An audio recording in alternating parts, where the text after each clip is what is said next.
Good afternoon from a rather soggy Prescott hill climb. It's still as beautiful as ever, nestling in the Cotswolds, the famous Cotswold Hills in Gloucestershire, in the middle of England, or slightly to the west of the middle. Welcome if you're watching on the screen. Welcome to our competitors and mechanics who can hear us in the paddock, but sadly we don't have any spectators, so it's all live stream today. If you're watching from Australia, the United States, Moscow, Indonesia, wherever, again welcome, and if you're in the middle of the United States, I hope you're enjoying your breakfast. We've got an interesting selection of cars competing today for a couple of championships and a very interesting mixture. Sadly, because of the weather, we've had quite a few non-starters, but nevertheless we've got a reasonably full grid, and we're planning to get underway at 12:30, so we're starting 30 minutes early. The reason for that is that because we don't have as many entries as we expected. Practice, which took place this morning, finished pretty early. It finished about 11:30, and so to give our marshals a break and not to have people hanging around for a couple of hours before 1 o'clock, we decided to bring the start time forward till 12:30. So when people click on at 1 o'clock, I'll apologize for being on air already. If you haven't been to Prescott or seen Prescott on the screen before, let's just have a look at the course, which has been in business since 1938. The long course that we're using today was built in 1959 and first competed in 1960.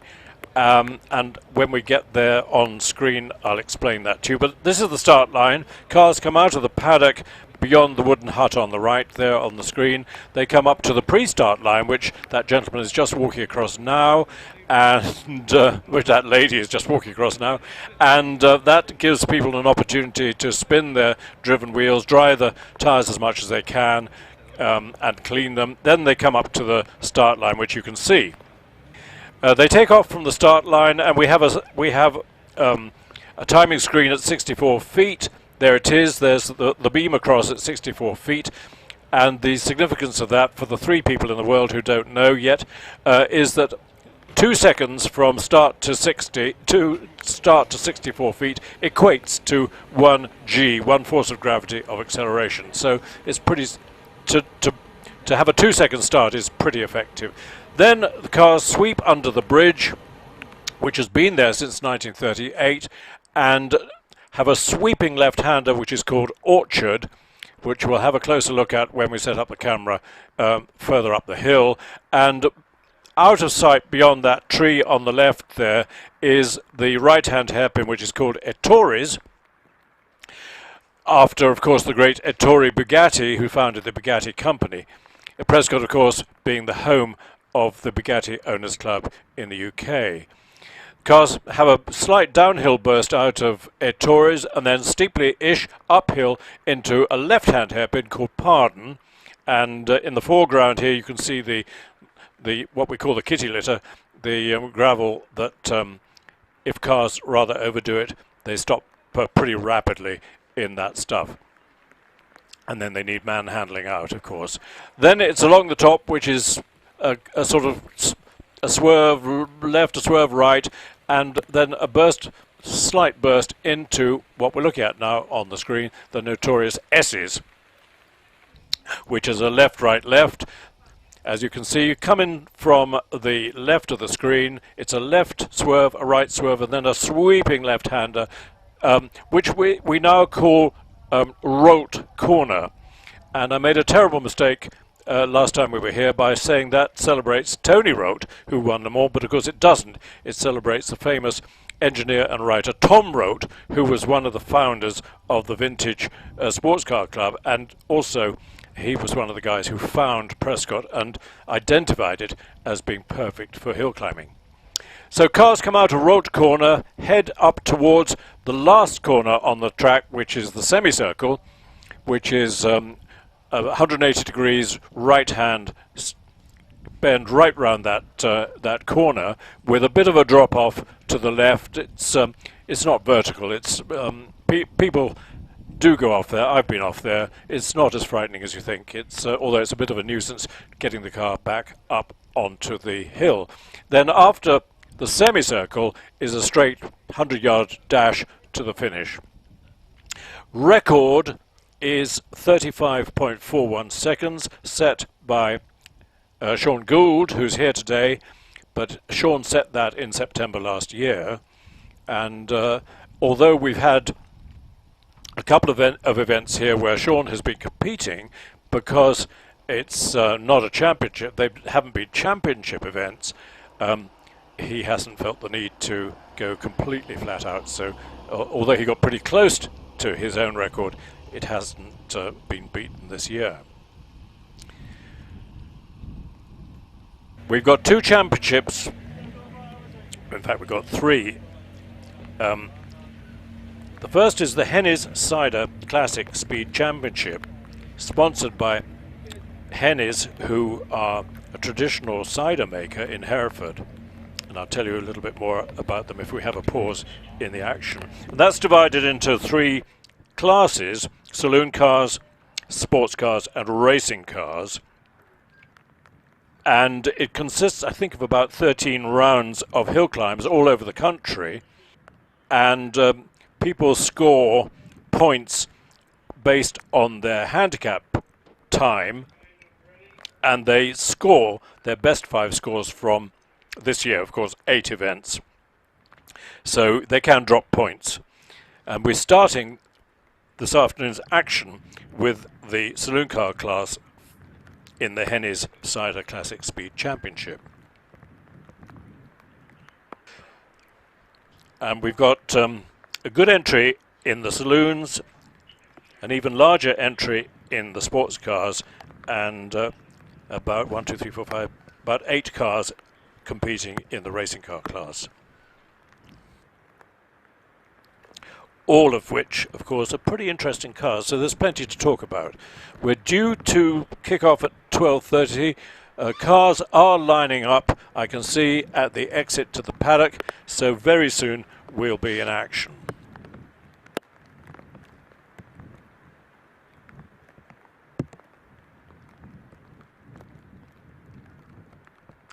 Prescott, in fact, was discovered by the Vintage Sports Car Club. Welcome to the live stream. Post your comments and we'll flash some of them up on the screen, particularly those from overseas.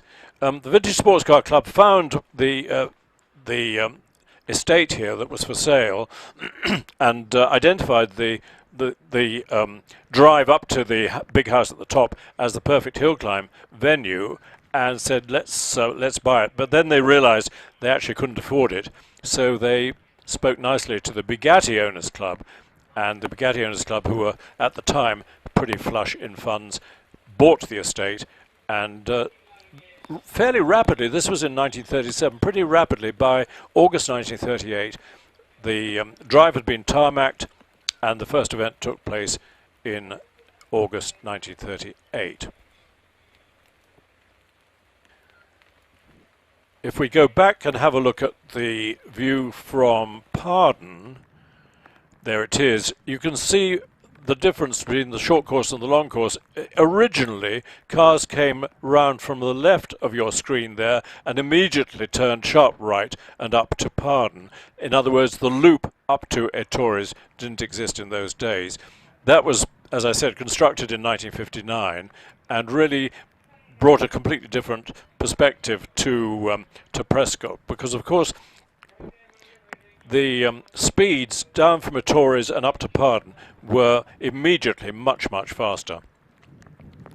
And when we see cars coming up there, you'll see the difference. Modern hill climb cars are immensely quick machines. When we see some of the top hill climbers coming to the start, we'll talk more about the technology of the top class of hill climb cars. But for the moment, we're going to kick off with our saloon class in the Hennies Championship. And I can see our first competitor emerging from the paddock and just waiting at the pre-start line to be summoned up to the start line.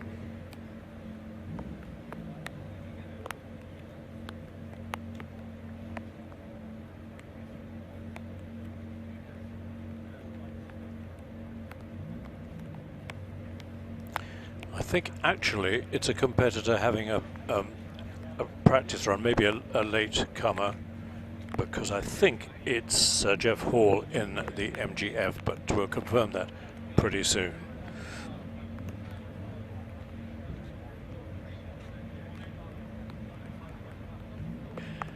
Alison, good afternoon from southwest France. Is Wettendal here too? Stay on the black, folks. Yes, that's the idea.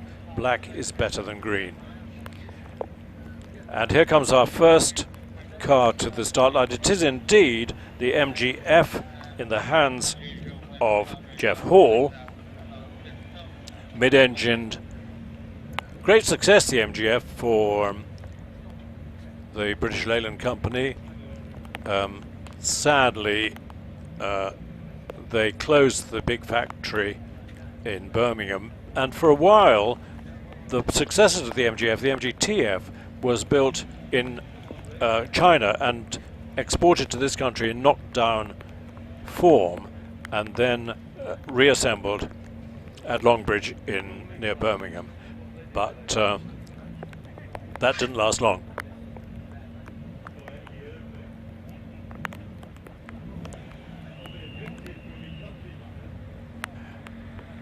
So Clark, of course, coming down the hill in the Mini, having inspected the hill, and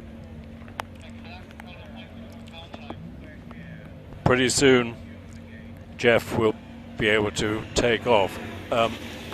There's a red and a green light at the start, and it's not like dragster racing where you need very quick reactions. As soon as it goes green, off you go. This goes from red to green, and then you prepare yourself and go off relatively in your own time. Jeff heads up to Torres, and we'll see him reappear on the downhill blast to Pardon. His time off the start for the first 64 feet, you can see 3.3 is okay. They're not hugely powerful cars with their 1.8 litre Rover K-Series engine, mid-engine of course, but they handle nicely. The early ones, the MGF rather than the MGTF, had what was called hydroelastic suspension, which was rubber suspension with water connecting the front and the back, same as the original Austin and Morris 1100, designed of course by Alec Isigonis, and Moulton designed the suspension medium, the rubber cone suspension. So that's a practice run, and we have a non-competing, that's the clerk of the course, in the 911 on the line. He will again make sure the course is clear before our first competitive runner.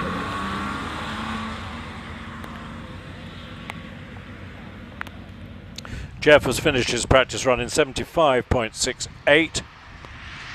In a way, you would prefer, we would prefer, or competitors would prefer, to have a full wet course, because then at least you know that you're going to have to put wet tyres on if you have the option of wet and dry tyres, and that the conditions on the track are going to be fairly constant. The worst days are days when it's showery, and so often parts of the hill are dry and parts are wet, which is always makes it very difficult to decide whether to run wet or dry tyres. And at Prescott, a lot of the hill dries out fairly quickly, but as you can see, the trees at the S's, that part of the hill takes much longer usually to dry out.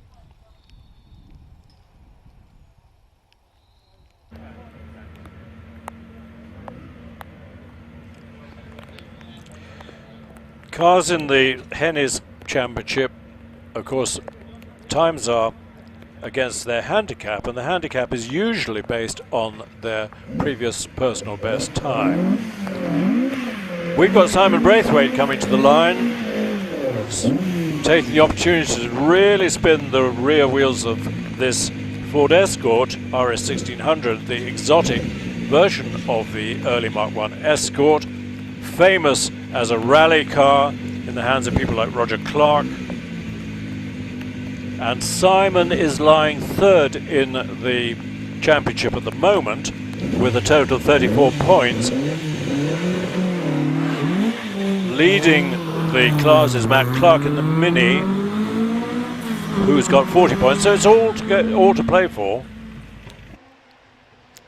And here indeed to the line comes Matt Clark, but in the meantime round Orchard Bend, and again we have a speed trap at Orchard, and those times will come up on screen pretty soon.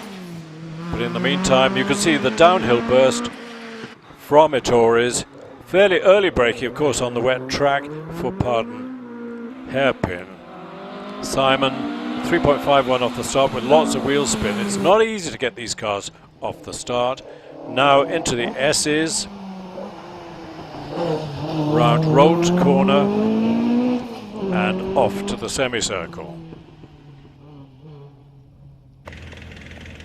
Championship leader Matt Clark in the Austin Mini with the enlarged engine. The standard Mini Cooper S had a 1275 engine, or most of them had 1275. You can bore the A-Series engine out to 1460s, about as far as you can go. But Matt's done well. He's scored in 1, 2, 3, 4, 5 events so far, and so he can drop his lowest score, which was a 6 points at Prescott last time. But there's a very rapid little Mini. I think it started life as a perfectly ordinary Mini, the 850cc, and then it didn't start life as a Cooper or a Cooper S. Off the line goes the rare BMW 2002 in the hands of Anthony Ward. We've got a time coming up for Matt Clark any second now. He's heading for semicircle, and Anthony is in the BMW 2002, almost the car that saved BMW. There was a time in the 50s when BMW either made bubble cars or the 507, which was a luxury car, and they lost money hand over foot. But when the BMW 1600 Saloon came out, all of a sudden it will really revive the company. And then the 1600 and the 2000, 2002, and the ultimate one with the 2002 Turbo really sold like hot cakes. So Anthony into and through the S's. Off the start line goes Martin Saunders in another Escort Mark I. Immaculate, nicely prepared. It's got a 2-litre engine, Martin's car, so a bigger engine than standard. And have we got a time for Anthony Ward? We have 62.07 for the BMW.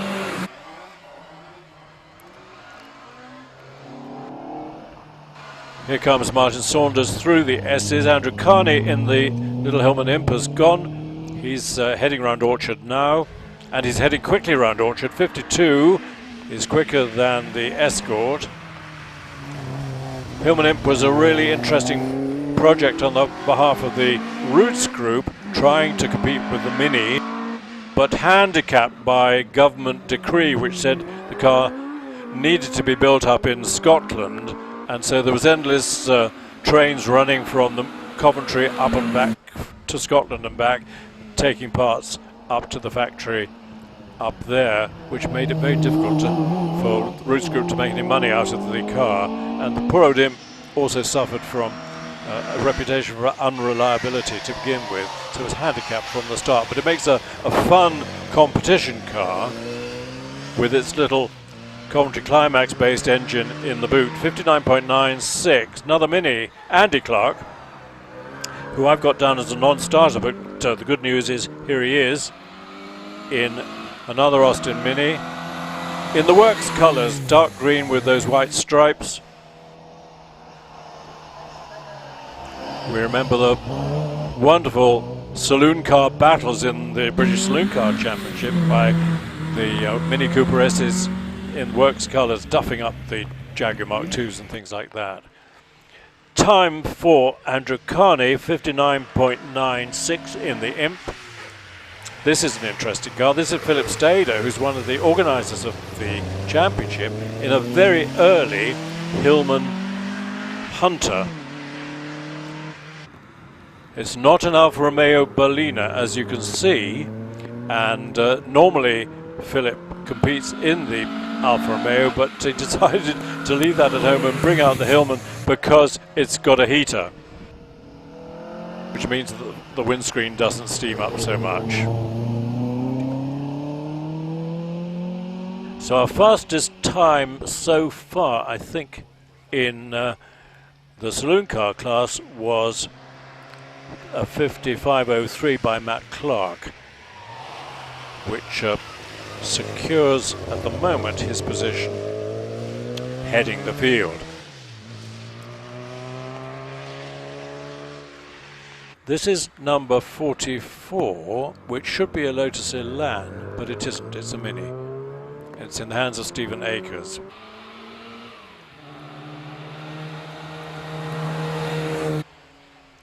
So whether this will score points for the saloon, it certainly won't score points for the sports car section. But Stephen heads out of the S's. 58 miles an hour through the speed trap at Orchard. Gary Cox in the Reliance Scimitar Coupe, 3-litre V6. Very successful car, but the successor to this car, the Scimitar GTE with the hatchback, was even more successful. And there aren't many Scimitar Coupes left. And those that are, I think, are mostly competing on the hills and on the circuits. Time for Stephen Akers, 70.16 in the red Mini. Gary Cox is well on his way in the Reliant.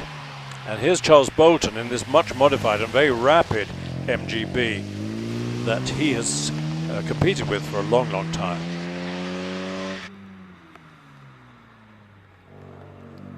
Still got the 1840cc original MGB engine. Gary Cox in the Scimitar 59.04. So that time of Matt Clark was very impressive. Here's an interesting car off the start line. We'll see it in just a second. This is the Triumph Stag. And it looks pretty much in standard form with its 3-litre V6 engine, which was a Triumph engine. And the poor old Stag, it was a great idea, and it was a lovely car designed by Michelotti, a very elegant car, but it was plagued by the usual British Leyland habit of rushing it into production too quickly before enough testing had been done, and it got a terrible reputation for unreliability, particularly overheating, because of various design faults. But now, of course, 60 years later, 50 years later, those faults have been ironed out, and there are lots of Stags remaining, and it's become a great collector's car, and all the original problems have been ironed out. But it's lovely to see a Stag on the hills. The hardtop, of course, is removable.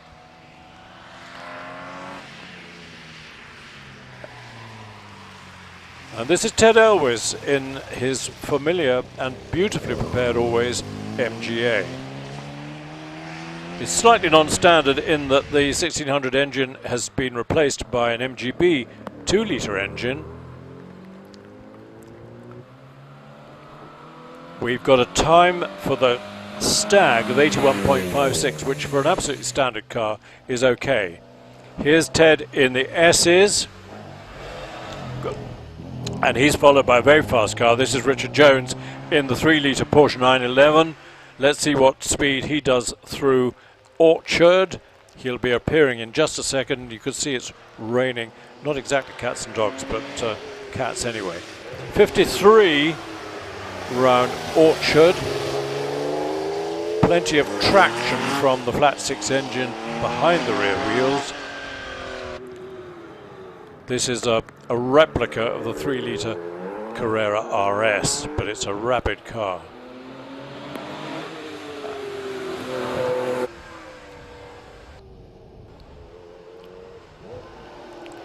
So Ted Elwes in the MGA's time, 65.67. We're into the sports car class, of course, of the championship. Let me tell you who's leading the championship. It's Steve Fenner, who will be appearing pretty soon. But in the meantime, Josh Sadler, great fettler of Porsches, in this Porsche RS 3-litre replica with a 3.5-litre engine. And on the line, Steve Fenner, who leads the championship with 37 points, just ahead of Richard Jones, we've just seen in the red Porsche, who's lying in second place with 35. So it's a close run thing.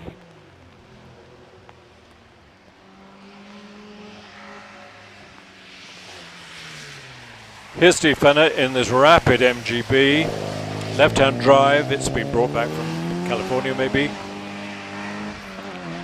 And looks pretty standard, but it's extremely quick, modified to a degree. Time for Josh Sadler in the black Porsche 911, 56.9, 56.9.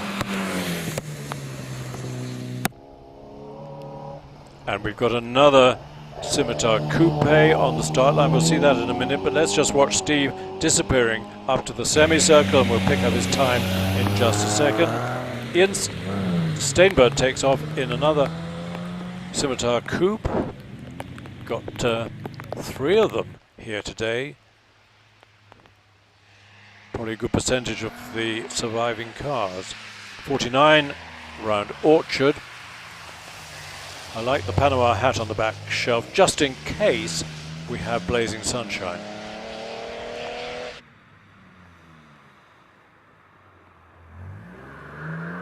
Yeah, Steve Fenner's time 60.38.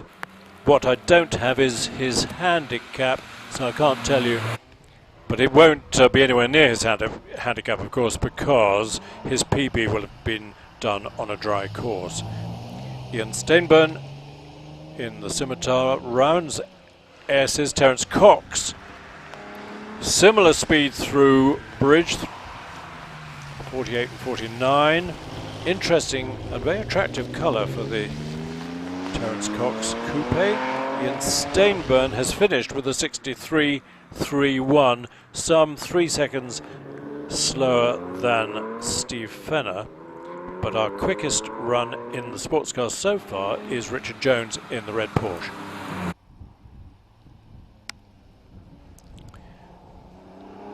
Rare car on the line, which we'll see in just a second. There it goes, is Peter Hall in this Fiat Abarth version of the Fiat 850 with its engine cover open in the traditional Abarth style.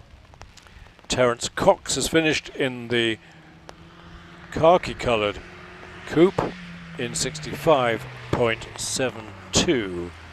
This is Peter Hall. Really interesting. There can't be many of these left.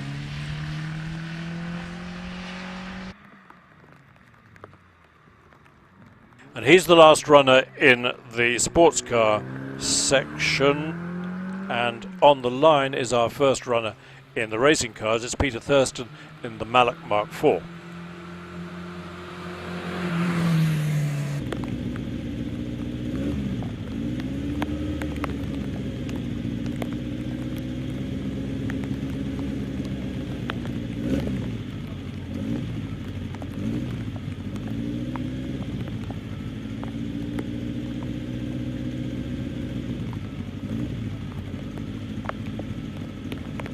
Here's the Mallock on the line. Famous Mallock Clubman's car. This is an early one. It's almost before they were called Mallocks. They originally were called U2s. But they were enormously successful in Clubman's racing. And there used to be lots of them on the hills, but in recent years, the Clubman's class has really dwindled away. But in the meantime, Peter Thurston, very rapid, 61 through the orchard corner under the bridge. And a nice line through Pardon, and now into the S's. We'll see him appearing on the left. It's really quite daunting, the S's. You arrive fairly quickly, and it's a sharp left, right, left.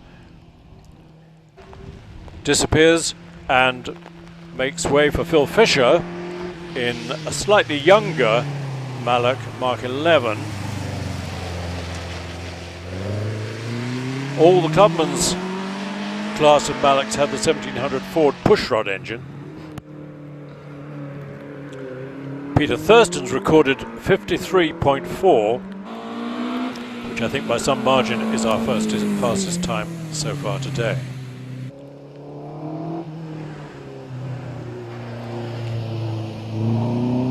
He makes way for Andy Tippett in the fabulous Brabham BT30 with its 3.5 litre Oldsmobile oblique Buick oblique Rover engine. This was a really interesting car. It was a prototype built by Brabham, and then the chassis was chucked in a corner and forgotten about then. But Mike McDougall wanted a hill climb car, went to Brabham and said, "Have you got anything I can use?" They said, "Yeah, you can use that old chassis over there."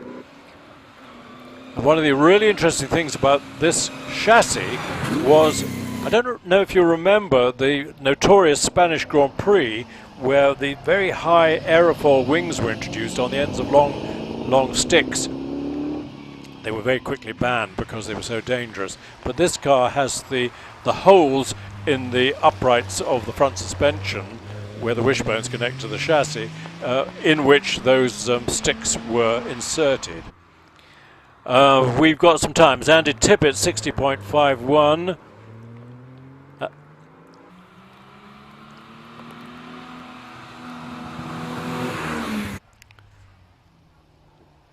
And here's Jeremy Rivers Fletcher in his long-standing Triumph Special that Jeremy has campaigned for, gosh, must be 20 years or so. It's a mixture of TR3, TR4 bits made into a single-seater. Jeremy's dad, Rivers Fletcher, was a famous author, broadcaster and hill climber, famously in a single-seater HWM Jaguar. Here's Carol Nichols in her Nike built by her dad. Ken Nichols down in the West Country built hundreds of space frame chassis, most of which were completed as Nikes, but he built chassis for Lotuses, for Brabhams, for all sorts. And Carol, his daughter, only too happy to find a Nike, and she does a lot of hill climbing in it.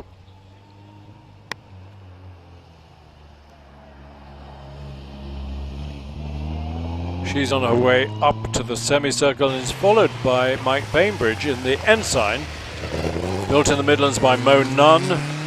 Ensigns were successful in Formula 3, and then Mo Nunn went off to the States and got very involved in IndyCar racing, engineering a great many successful cars, had a good career over in the States. Carol Nichols' time, 70.66, 70.66. David Owen takes off the line in his Formula Ford Merlin. Merlin, quite a successful maker, particularly of Formula Ford and Formula 3 cars. When Formula Ford first appeared, became a sort of lots of cottage industries, little companies making a number of Formula Ford cars, some more successful than others. Merlin were successful. They never made as many as the likes of Lotus and so on, but they were nice little cars. We've got a time for Mike Bainbridge in the Ensign of 55.73.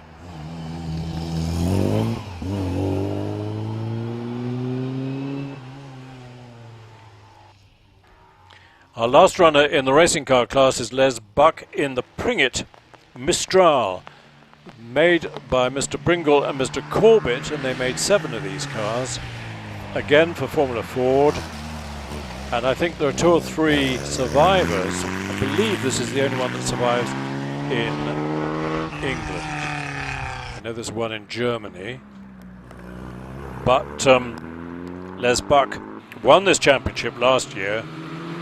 Where is he in the class at the...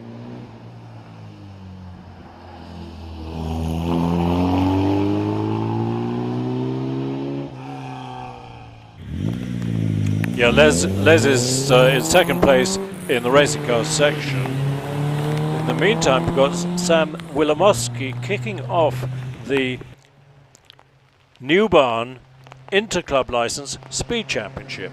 Interclub license is what we used to call a B license. If you take up hill climbing and sprint, you get a speed license, which starts with the Interclub section, and then if you get 6 signatures, do 6 events successfully, you can qualify for what we used to call an A license, which I think is now called a national license. But it brings us to the New Barn Championship. New Barn being a firm of specialists in Land Rover sales and repairs in local Cheltenham. Sam Wilimowski is followed by this powerful Subaru Impreza in the hands of James Dockery. He's got the advantage of 4-wheel drive, which means that he was off the line in under 3 seconds, illustrating the advantage of turbo power and 4-wheel drive. Time for Sam Wilimowski in the BMW 64.35. What can James Dockery do? Our quickest time in the sports car section was Mike Bainbridge. Mike Bainbridge in 55.73. 53 round Orchard for Ben Wilimowski.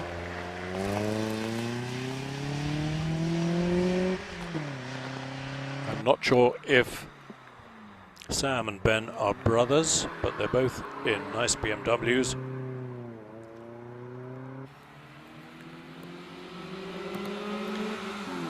Time for James Dockery in the Impreza 56.95. Good time. Ben rounds S's. Alex Risk in this very pretty little Alfa Romeo GT Junior, which we'll see appearing round Orchard Bend. There it is. They were pretty cars, weren't they? And really successful in European touring car racing. Great competitor, of course, for the Lotus Cortina. Time for Ben Wilimowski, 63.83. So he's a bit quicker than his relative in an almost identical car by half a second or so. Alfa Romeo GT Junior gives way to the current, or I don't know if they're still selling it, the Alfa Romeo 4C in the hands of Will Goff.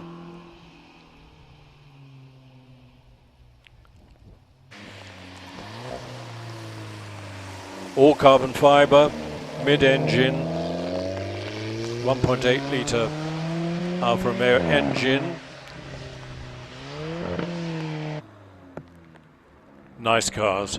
Time for Alex Risk in the 1600 GT, 66.97. Here's the 4C.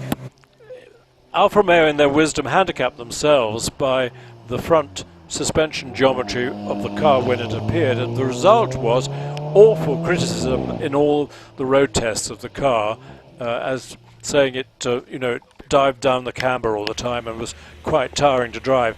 And it was a very quick adjustment to the front suspension that sorted all that out and made it a really nice handling car. Why on earth couldn't Alfa do that for themselves? Will has finished with a 66.8. Interesting, almost identical time to the previous Alfa Romeo, which was 66.97. Here's Dominic Moreland in a Golf VW Golf GT. Not even a GTI. So having fun in the shopping car.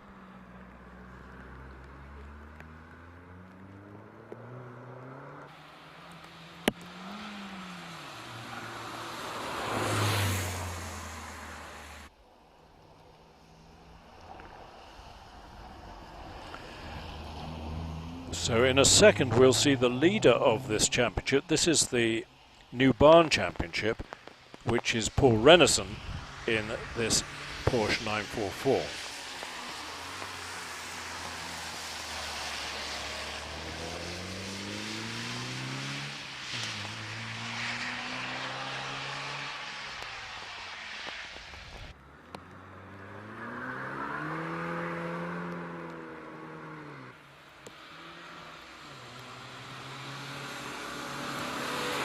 Here's the 944 into S's, going really quickly. Successor, of course, to the front-engine Porsche 924, which sold well, but the 944 had Porsche's own engine in originally 2.5, but then in 3-litre form. He's followed by John Wadsworth in the MX-5. Paul finishes with a 61.79.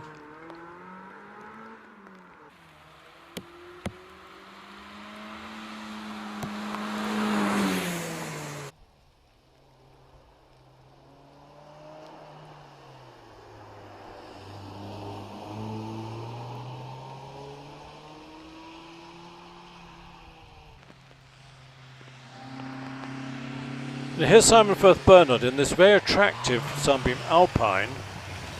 Immaculate. Not many Alpines have survived. This is a fairly early one. Later on, those fins at the back were cut down a bit.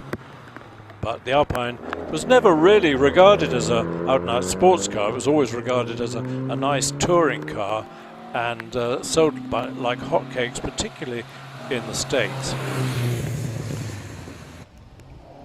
Time for John Wadsworth in the MX-5, 63.61, and for Paul Renison in the 944, 61.79.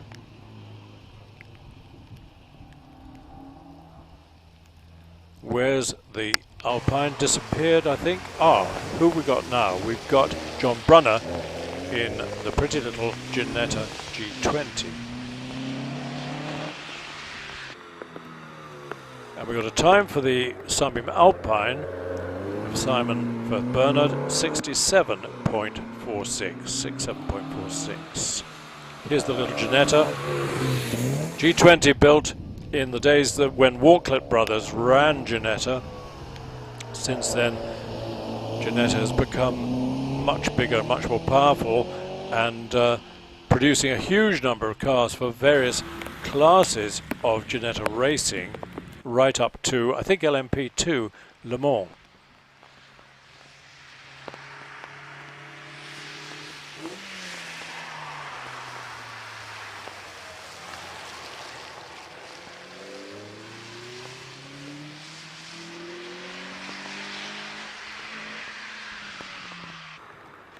This is Paul Ferro in the MX-5. So we've got a number of MX-5. I'm just looking at who's leading the championship. It's Paul Renison in the 944, closely followed by Andrew Wilcox in his Caterham. Now, is Andrew competing today?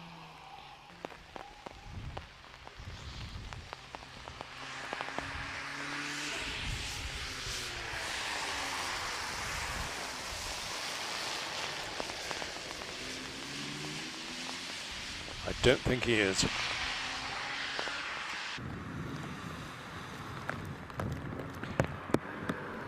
So the blue MX-5 has recorded a time of 65.98. Here's Paul. That was Paul Ferro, and he's followed by Rob Guttridge in his MX-5. Here he is in the S's.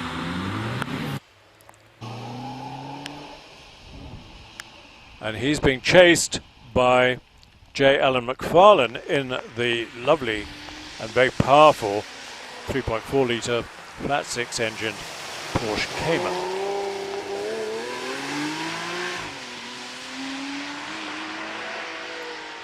Rob Guttridge, who we've just seen, is lying third in the championship in his MX-5 at the moment.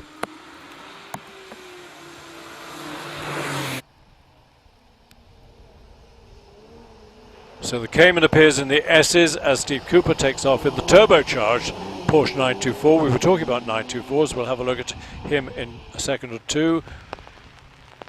Alan McFarlane disappears round the semicircle. Here's this Porsche 924 Turbo,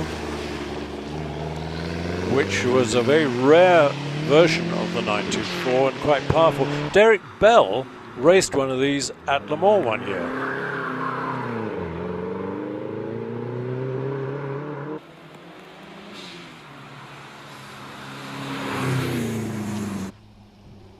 This is Stephen Cooper in the 924T.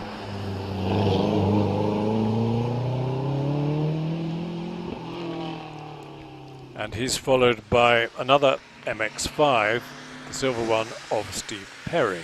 Steve Cooper heads for the finishing line and records a 59.96. He'll be glad to be under the 60-second mark. This is an early-ish MX-5 from P-Reg.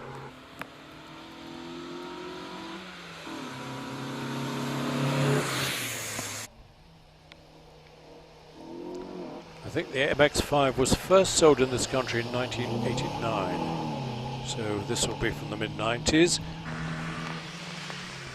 Here's Peter Neal's lovely little Austin Healey Sprite Mark 1. Isn't that pretty? With the non-standard wire wheels and hardtop. It was a great industry when the Sprite first came out of producing accessories and luxury additions to the Sprite, because they never had a works hardtop and they were never from the factory produced on wire wheels. And Les Leston, who was for a time was a Formula 1 driver, a Grand Prix driver, he had a great business selling spares and accessories for all sorts of cars, but particularly for Sprites. Peter Neal is followed by John White in the MGTF. This is the successor to the MGF that we saw practicing the first runner of the afternoon. TF with steel suspension rather than hydroelastic in the hands of John White.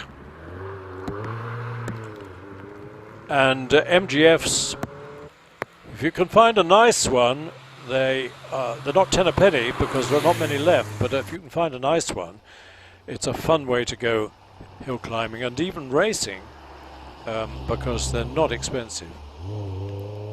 I think TFs are probably at the bottom of the depreciation curve now and probably getting gradually more expensive to buy. Competitor, of course, for the TF was the Toyota MR2, the third iteration of the famous MR2, Mr. 2. John White has finished at his time 67.15 in the TF. What can Martin Rawson do in his MR2? Almost overcooked it on the way out of the S's. Had to touch the brakes, which will have cost him a tenth or two. But he's heading safely for the finish and crosses the line to record a time of 63.63. Guess what? Another MX-5. No wonder it was the world's most successful or biggest selling sports car of all time. This one in the hands of Steve Riley.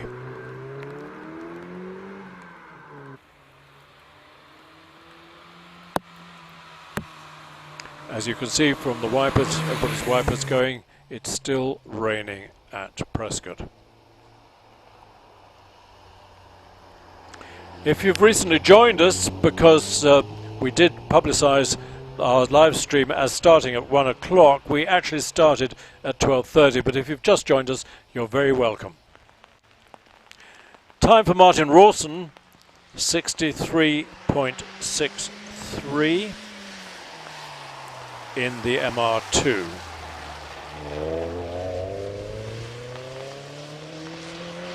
.108 is Sean West. Pretty little MX5.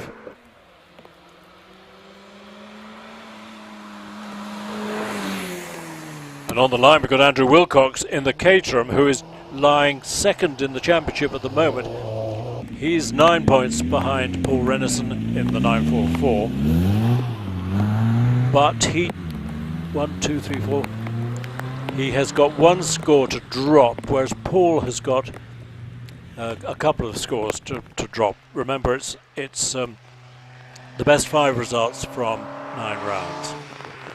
And again, it's based on handicap time. Here's the classic Caterham Super 7 with its 1600cc engine.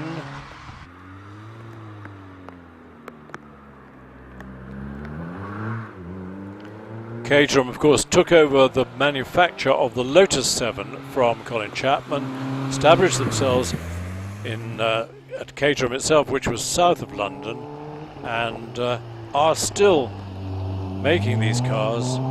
They're timeless, really, aren't they? He's followed by Richard Yap. Andrew Wilcox, what time does he score? It'll be in the low 60s. 65.17.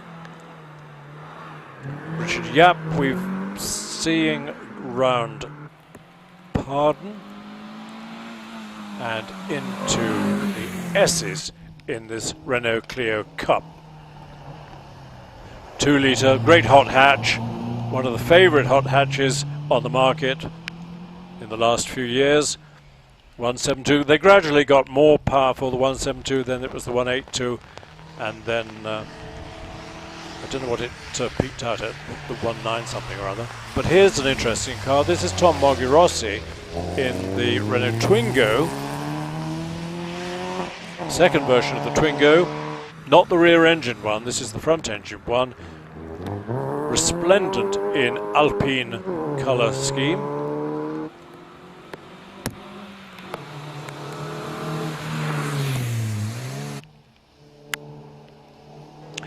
Richard Yap has done a really good time in the Clio of 59.26. Great to get the little Clio under 60 seconds. Tom Mogirossi on his way towards the finish, and into Ettores comes Richard Derrick in the 1275 GT, successor to the famous Cooper S, with a rather more slab front, which aerodynamically probably not as effective as the original Cooper, Mini Cooper shape.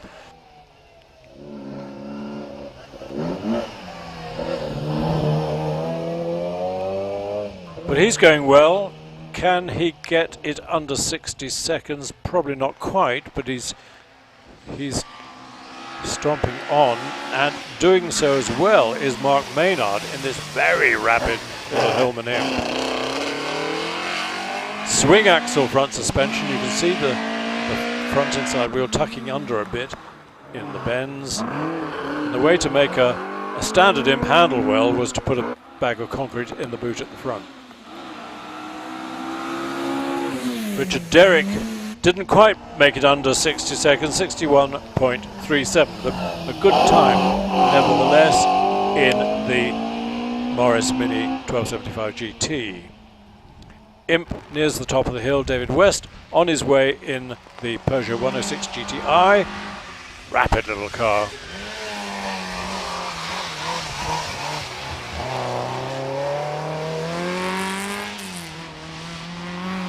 And as I always say, lots of people start hill climbing in something like a Peugeot 106 or a Caterham or a Westfield and graduate up into the faster sports cars and then up into the racing cars. Most of our hill climb champions in recent years have started in minis or Caterhams. Here's another Peugeot 106 Quicksilver in the hands of Johnny Toon.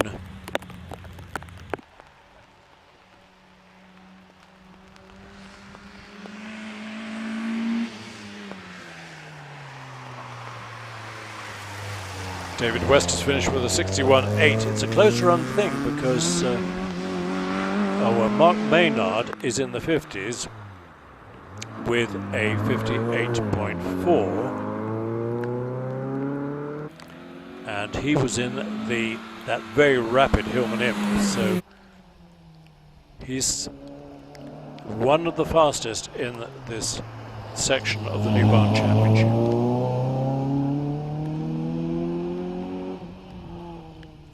On his way, Graham Ramsey in the Seat Cupra, 2-litre Cupra, a hot version of the Seat hatchback, 51 round Orchard. Looks pretty much in standard road spec, but the Cupra is a very fast, in standard form, is a very quick car.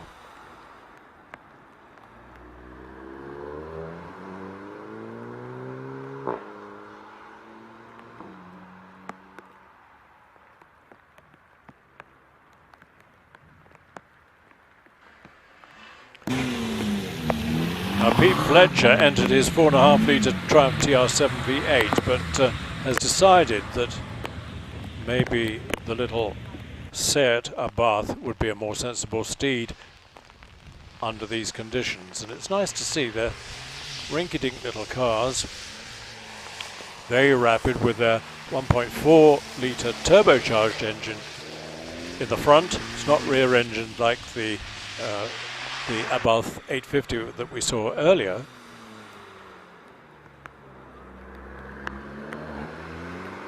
But Graham Ramsey, number 132, and Graham was in the Seat Cupra, has recorded a 65.08. Here's the little Abarth at S's, and away from the start comes Jamie Yap in another Renault Clio 172 Cup. Here he is.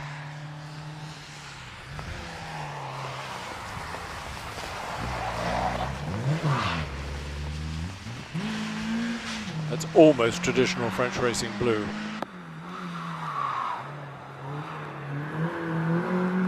Pete Fletcher's time, 69.16. Pete was in the little Seat. Here's the Clio in the hands of Jamie Yap, successfully out of Rolt corner. And away from the start goes Richard Plug in sharing the Renault Sport Twingo.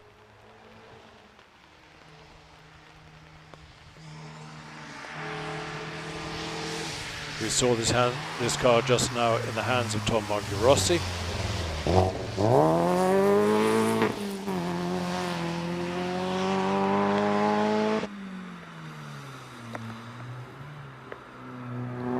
Neat little car, the Twingo. I think the latest Twingo with its rear engine is a sort of sister car to the Smart, isn't it, with the rear engine?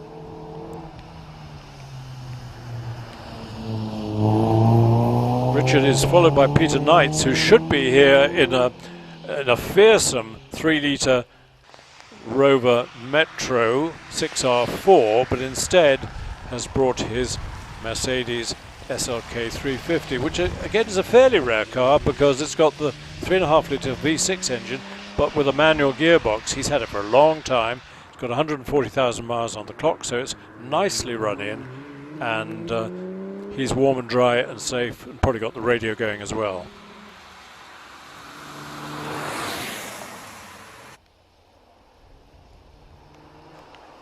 The Twingo in the hands of Richard Plug, 62.04 is a good time. Joe Mackrell takes off in this very hot Austin Healey Sprite.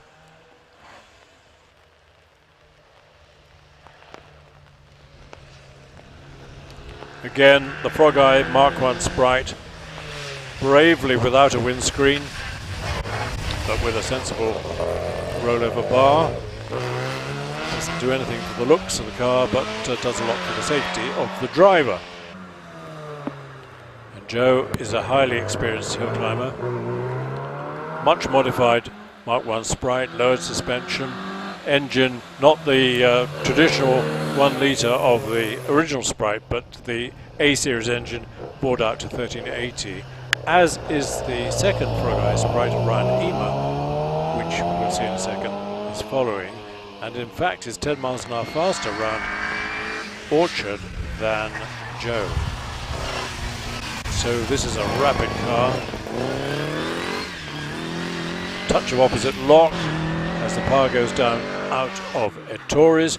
Joe McCrell, 67.36.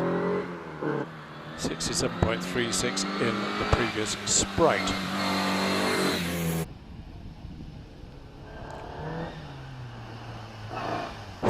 Some bit of swerving under braking on the way into S's, but no harm done as Ryan heads out of the S's and into the semicircle. Another Alfa Romeo 4C in the hands of 3-time British Sprint champion Rodney Isles, who won the Sprint Championship in fearsome single-seaters and now has a bit of fun every now and then on the hills in this lovely Alfa Romeo 4C. 61 round Orchard Corner after the bridge. Very, very experienced driver, and he told me he's really got the handling of this 4C really sorted out and loves it.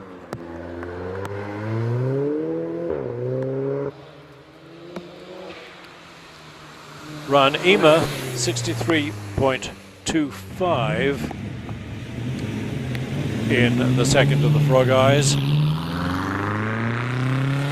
And a little bit late for the vintage meeting last weekend. Here's Chris Tabor in the Riley Special. Looks like a Brooklands Riley from the late 20s.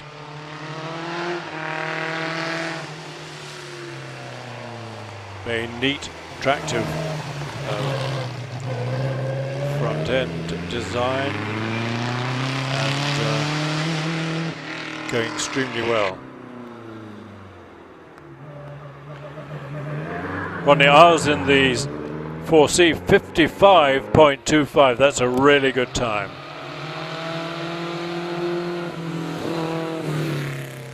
Nice to see the Riley Special into the S's. It's quite a rapid car. We had a great day's hill climbing. Whoops. Last weekend here at the Vintage Sports Car Club. Pete Taylor, I think, well, I'm not sure whether this run will count because all 4 wheels were on the grass, and I think that might be a no score. We'll have another look at it. The dreaded oversteer out of Orchard, and then he sensibly didn't lock all the wheels, and so safely, without any damage, back onto the tarmac. But it doesn't count for the results. But what it meant, no. Frank Ashley has been held on the start line, but the red flags didn't come out, so pretty soon Frank Ashley will take off in this lovely little 1930-ish MG M-Type, the first MG midget of all, which was basically a sports version of the Morris 8 of the period, with the overhead camshaft engine, the camshaft driven by a vertical shaft through the dynamo. Really interesting design, which worked fine until oil started dripping down into the dynamo. Original ones had cable brakes and a 3-speed gearbox. Frank has equipped his with hydraulic brakes and a 4-speed gearbox, and is a very, very enthusiastic competitor, always.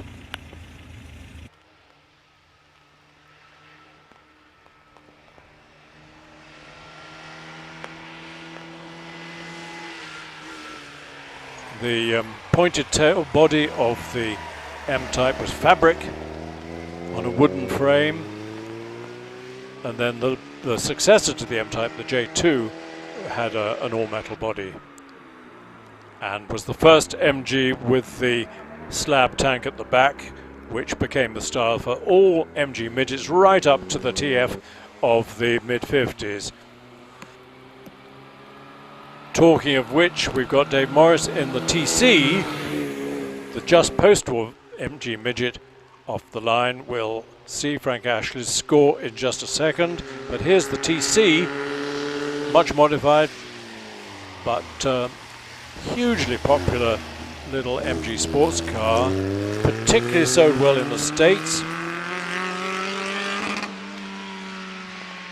American soldiers who'd served in UK and in Europe had seen this little rinky-dink little MG and said, gee, I want one of those when I'm back in the States. So MG sold them in huge numbers over there.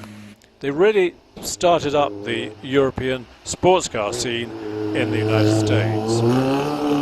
We've got a time for Frank Ashley of 84.66.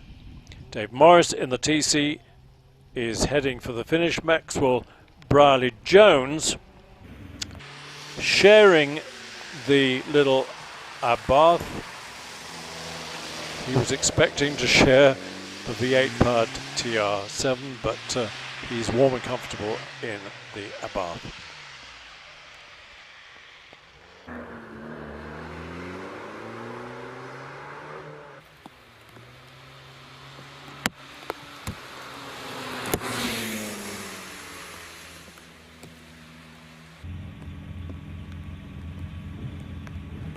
Dave Morris in the MGTC 65.20.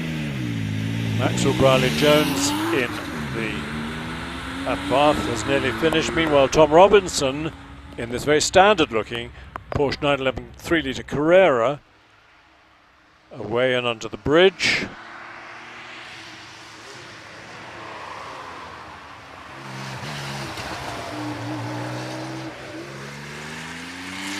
Car from probably the late 70s. Nice Carrera without the great big wings and wide flared arches. Nice little car. Maxwell Brierley Jones 64.30 in the Abarth.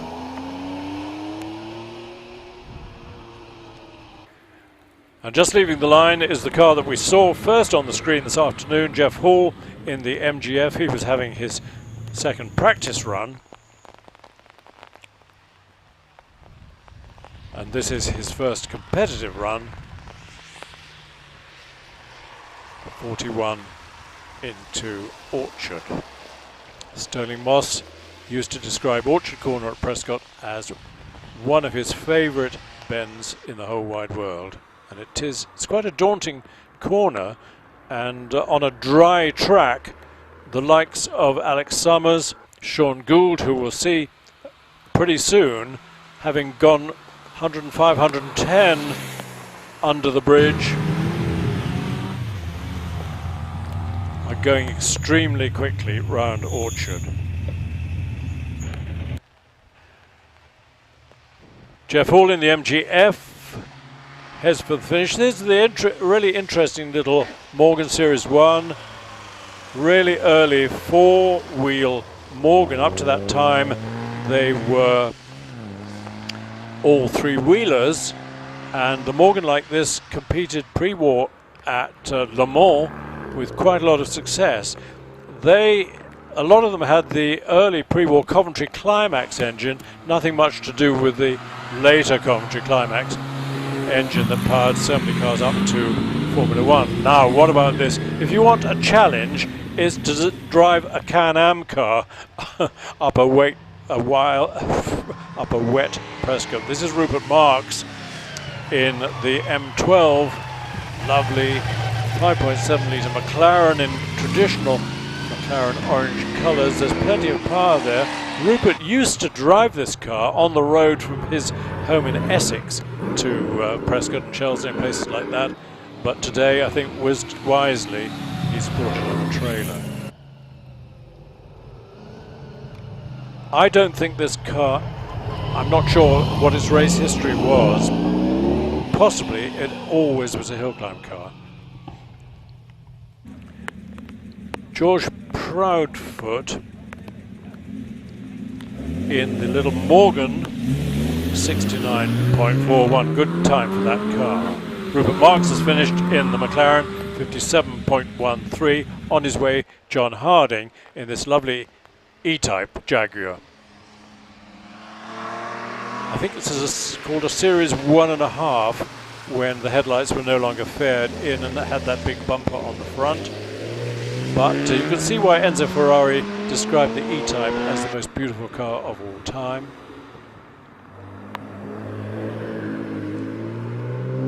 Always looked slightly less beautiful from right in front or right behind, because with the fairly narrow tyres it looked a bit sort of under-tired, as it were. And there's a company called Eagle who produce an up-to-date version of the E-Type with much fatter wheels and tyres that really does look beautiful. Anyway, the E-Type heading for the finish. Here's Robert Toone, very successful in this Morgan Plus 8.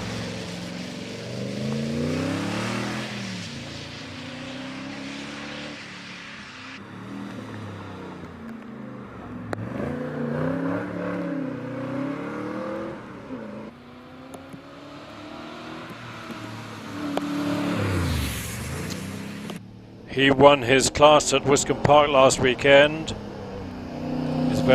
He's got the pre-1980 class record on the Ile de Ré in Guernsey, and he was the MSCC champion in 2016. So we're talking about the white Plus 8 Morgan, which has finished with a 59.62.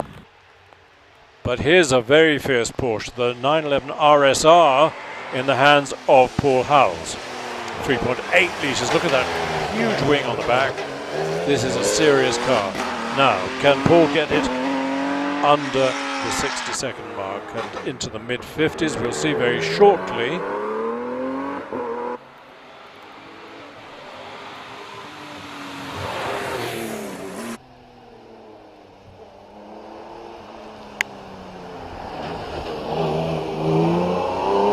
So Paul Howells, let's check on his time. Oliver Chilton takes off in his MX-5. Paul heads for the finish. Yeah, quick time, 53.96. Excellent, 53.96. We'll watch Oliver Chilton in the MX-5 going round bridge, 47 miles an hour. They look good with the hard top on, don't they? And aerodynamically, of course, it's much more effective than having the hood down.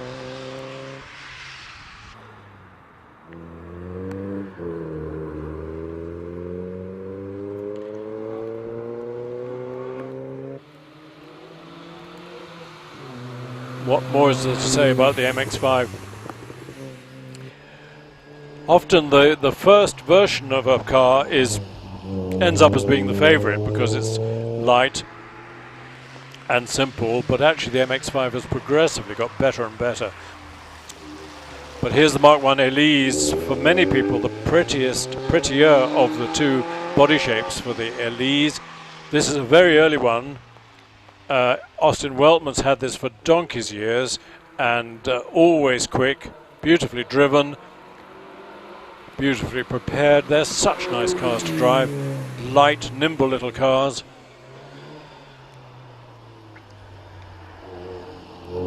Again with the K-Series engine up until a few years ago when it acquired the Toyota engine, but the original Elise with the K-Series was pretty quick, 5 and a bit seconds to 60, and really did save Lotus because they've sold in large numbers. What about this for a bright orange Sprite? In the hands of Pat Cooper.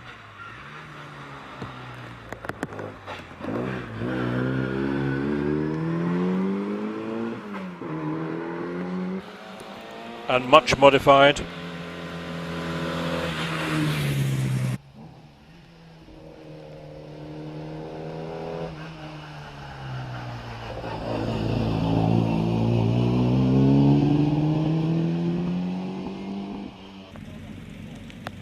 So Cooper in the orange Sprite, just about to finish.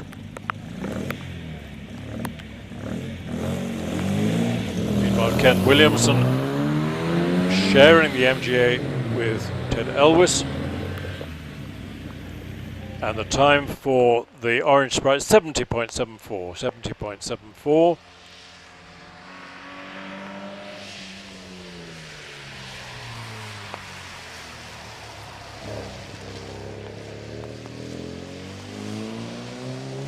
Needle battle between Ted and Kenneth.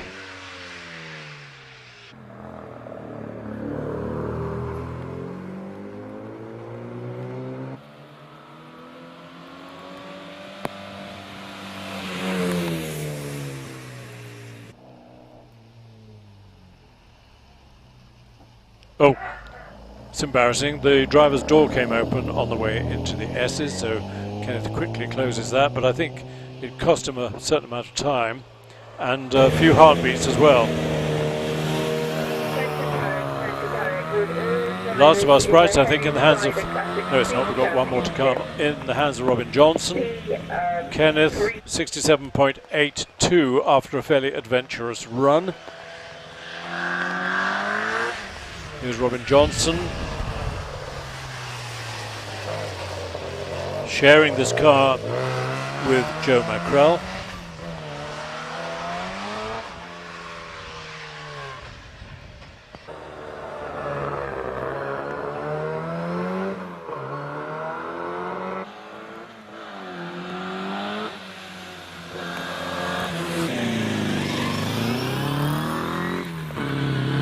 And off the line goes Paul Emer, sharing this blue Sprite with Ryan Emer. It sounded as if the engine wasn't all that happy.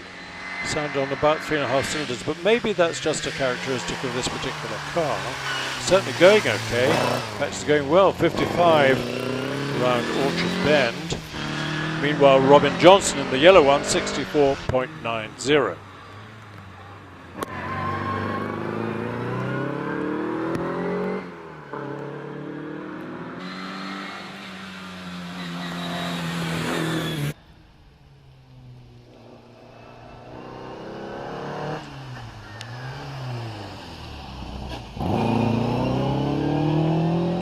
So Paul Emer, we're going to have a little pause because there are various houses up the hill and I think we've got a delivery van coming up to one of them. So if you see a van on the screen, it's not White Van Man attempting a rapid climb up Prescott, it's doing a delivery. I guess he won't come down this way, he might go down. There is of course a return road back down to the paddock, but we'll see.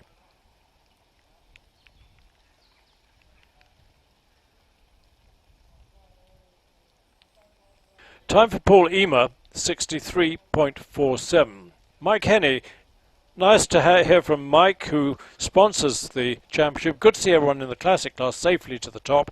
Cider making duties, yes, it's something you can't delay really.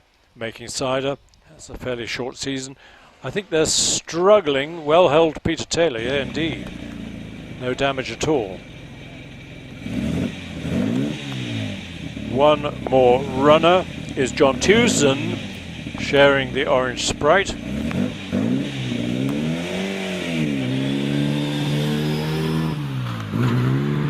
Early gear change from first to second. So it cost him a second or so over the first 64 feet.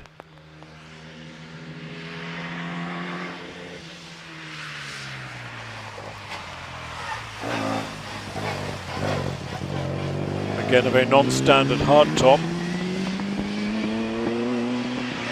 No boot lid, of course, in the original Sprite, and the Mark II that came later had a much more orthodox body shape, which in a way was a shame. The prog eye was so characteristic. It was originally, I think, planned to have pop-up headlights like the Lotus Elan, but then they realized that because the headlights had to be a certain height for the American regulations, then they realized much easier and cheaper to pop pop them up there in the bonnet. John records a time of 67.92.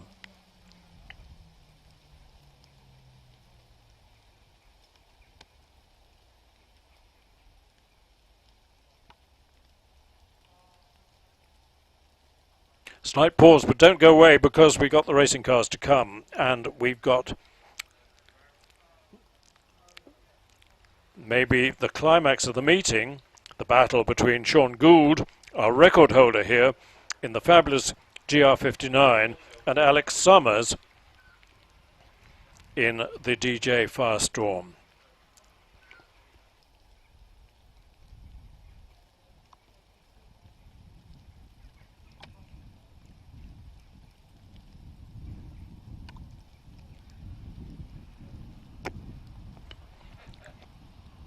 Good afternoon from Holland. Good afternoon. Greetings from Ireland. Declan.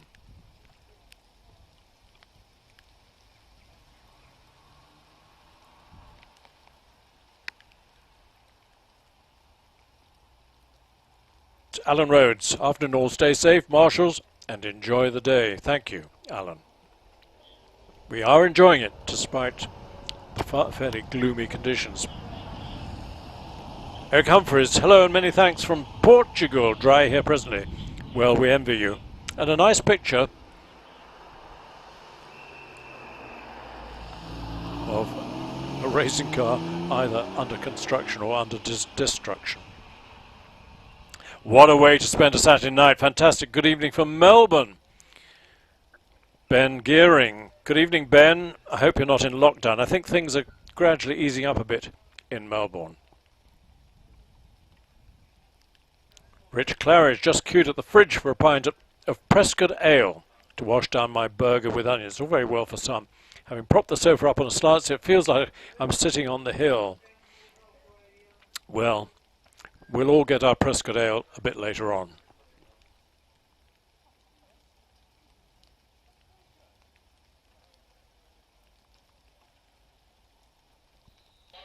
Johnny Main had grand plans to be marshalling at Prescott this year. Fingers crossed for 2021. Yep, hope to see you, Johnny, next year.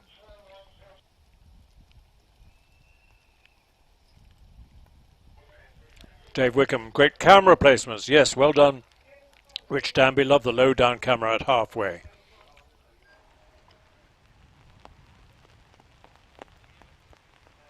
Nice to have a message from Australia. We have a relationship between Prescott and I think it's the Rob Roy Hill Climb in Australia, and I think on 2 occasions there's been a sort of club competition.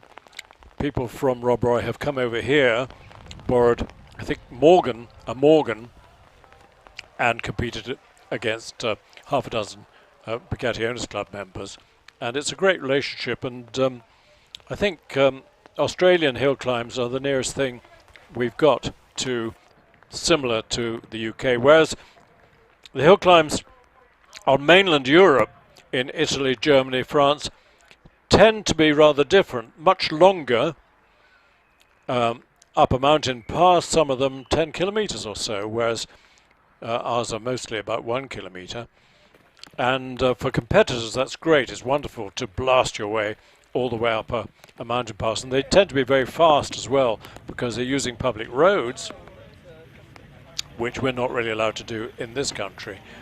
I've competed in one European hill climb and it was enormous fun, but it was still lampposts and pavement and houses, so it concentrated the mind a bit.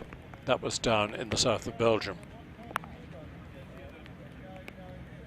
But for spectators, of course, the great advantage of a hill climb like Prescott is that you can sit in comfort eating your ice cream and see virtually the whole of the hill. So, and cars are rushing past you all the time. Now then, we're into the racing cars.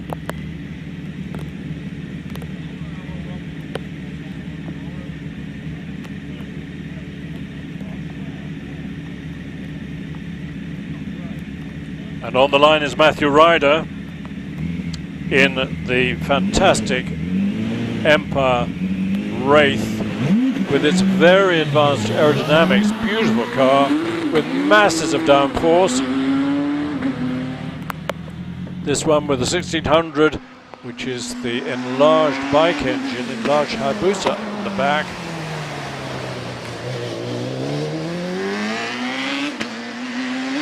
Aerodynamics developed by Willem Towett, who was chief aerodynamicist at Ferrari F1 10 or so years ago, and himself was a great and very competitive hill climber. Now then, times should be in the mid-40s. Matthew heads for the finish. Adam Greenan takes off in the Empire Evo with its 1 litre engine.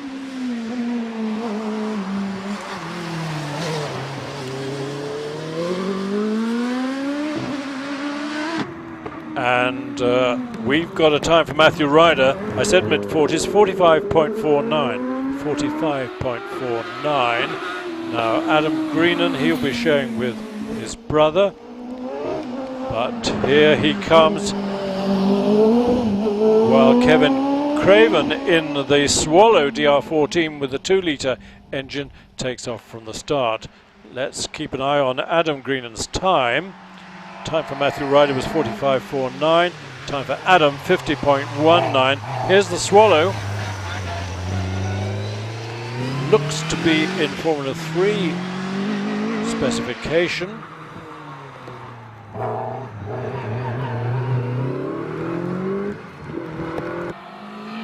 Swallow, I think, was a company started by Dave Rendall in 1981.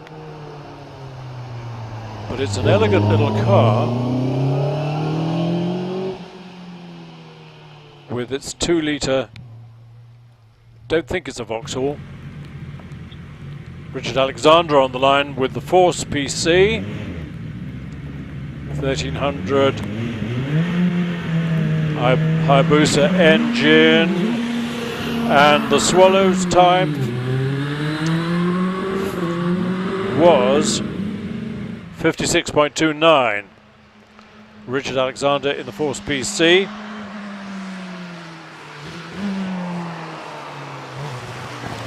Force built in Rugeley in Staffordshire.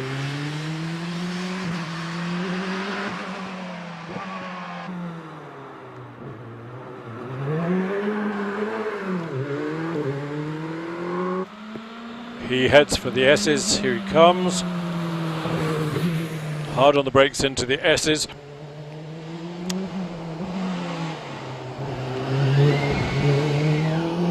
He'll disappear around semicircle. Here's Lindsay Summers in the fabulous DJ Firestorm, also to be driven by her son Alex, who was hill climb champion 3 years ago. This fabulous DJ Firestorm with its Cosworth XD engine, which effectively is a non-turbocharged IndyCar engine, producing somewhere around 550 horsepower in a very, very light carbon fiber tub.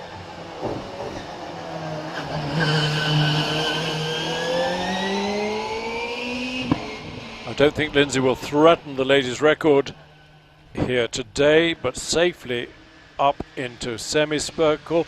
And in a complete contrast, here's Ed Burgess in his lovely Type 51 Bugatti, the development of the Type 35. So straight 8 engine, roller bearing crankshaft, the famous disc alloy wheels that also contain the brake drum. Now, did Ed signal that he was slowing down? Don't think so. Everything seems to be okay. But the Type 51 had the twin cam cylinder head that Ettore Bugatti developed from having seen the Miller, the American Miller Grand Prix cars when they raced in Europe. And interesting to compare Ed's Type 51 with Beau Williams in the classic Type 35B, 2.3 litre blown supercharged Bugatti, the famous Bugatti. of the type that won the first Monaco Grand Prix and won hundreds of races. Effectively, it was a production Grand Prix car, but you could put mudguards and lights and a hooter on and drive it on the road. You could drive to your Grand Prix, compete, and then drive home again. I don't think many people did that, but you could in fact race it in sports car racing just as much as you did in Grand Prix of the 20s. Time for Ed Burgess was 65.42. We'll see what time Bo can put up. It'll be similar, I think. But in the meantime, Edward Tyack on his way in the Mark VI Nike. We saw Carol Nichols in the earlier Mark IV Nike. Here's the later version, the Mark VI. Slightly similar frame, chassis frame, identical, but slightly more advanced suspension and a body pinching various panels from Brabham, I think. We've got a time for Bo Williams of 68.89, so he was 3 seconds slower than Ed's Type 51.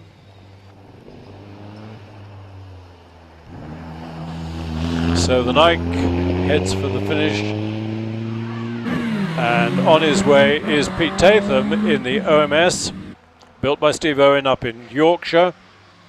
Good start, 2.77, plenty of grip in the OMS, again with the 1300cc bike engine.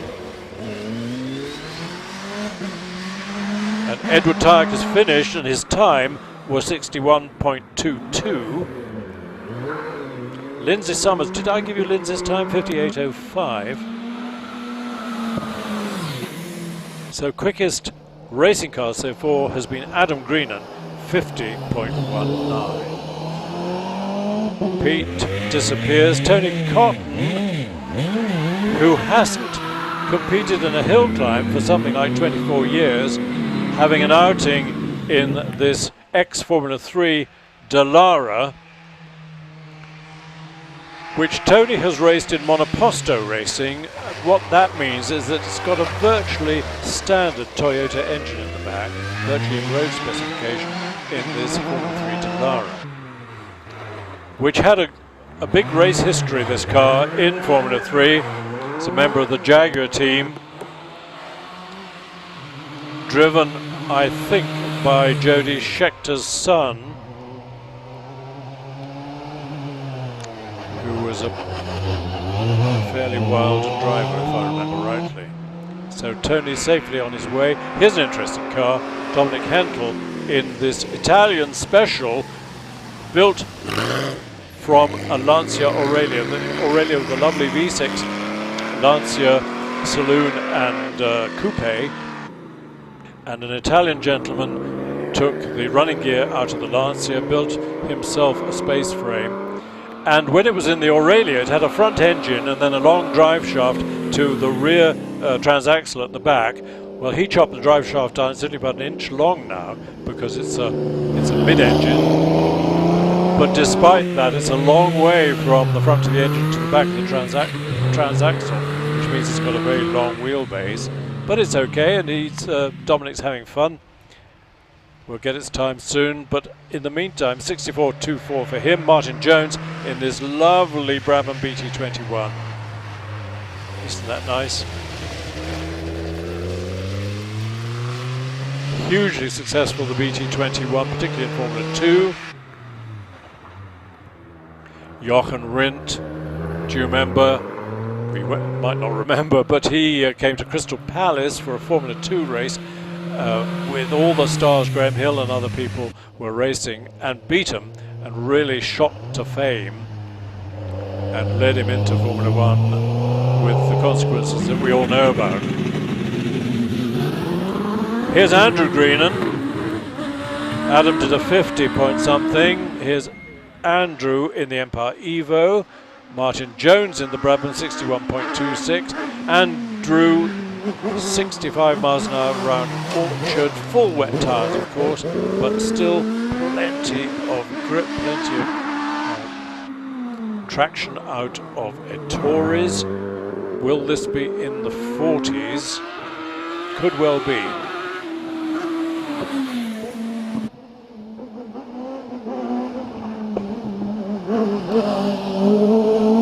Safely and pretty rapidly around the S's.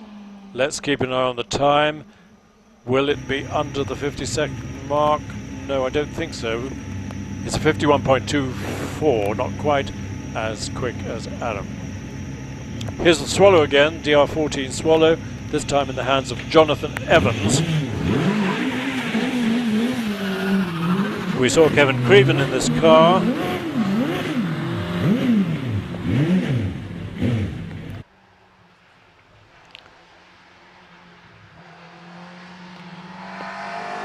Such a pretty car, this Swallow.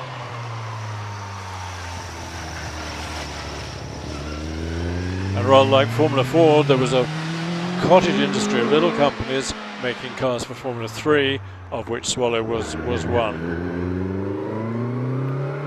On the line, Einon Price, should be quick in the Force TA. Very rapid car. Storming start in 2.36. I think that's the quickest 64 feet we've seen so far. And 83 round Orchard. This is a quick run. Einon highly experienced. The little Force TA power to weight ratio is something stupendous because it only weighs between 300 and 400 kilos.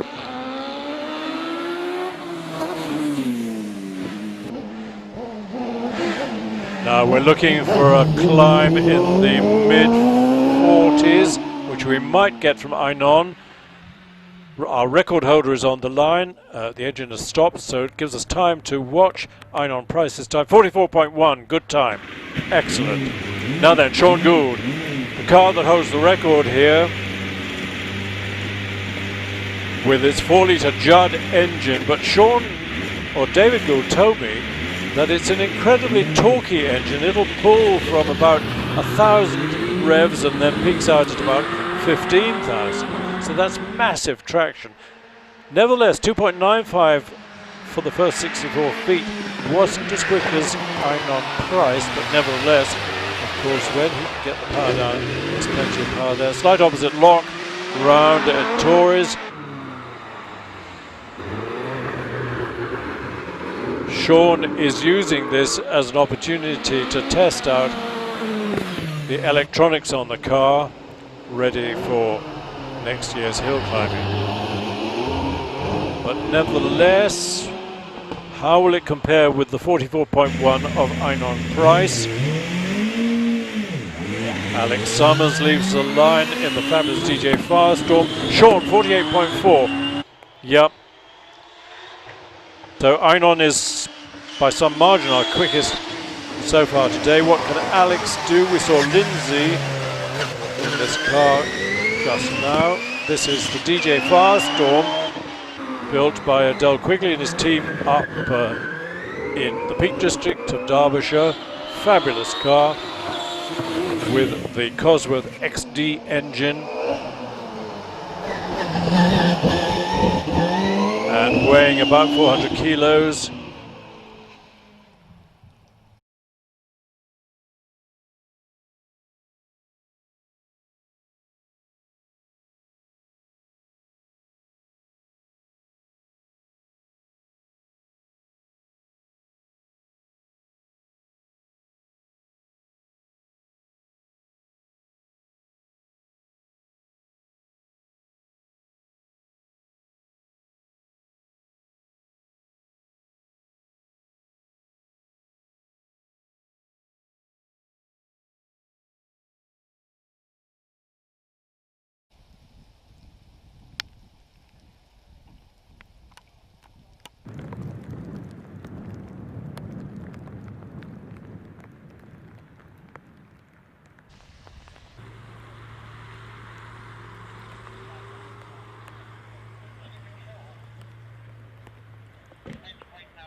So Alex went off at the outside of semicircle. Reports are that he's out of the car okay, and apparently no harm done to the car, so he hopefully will get a second run.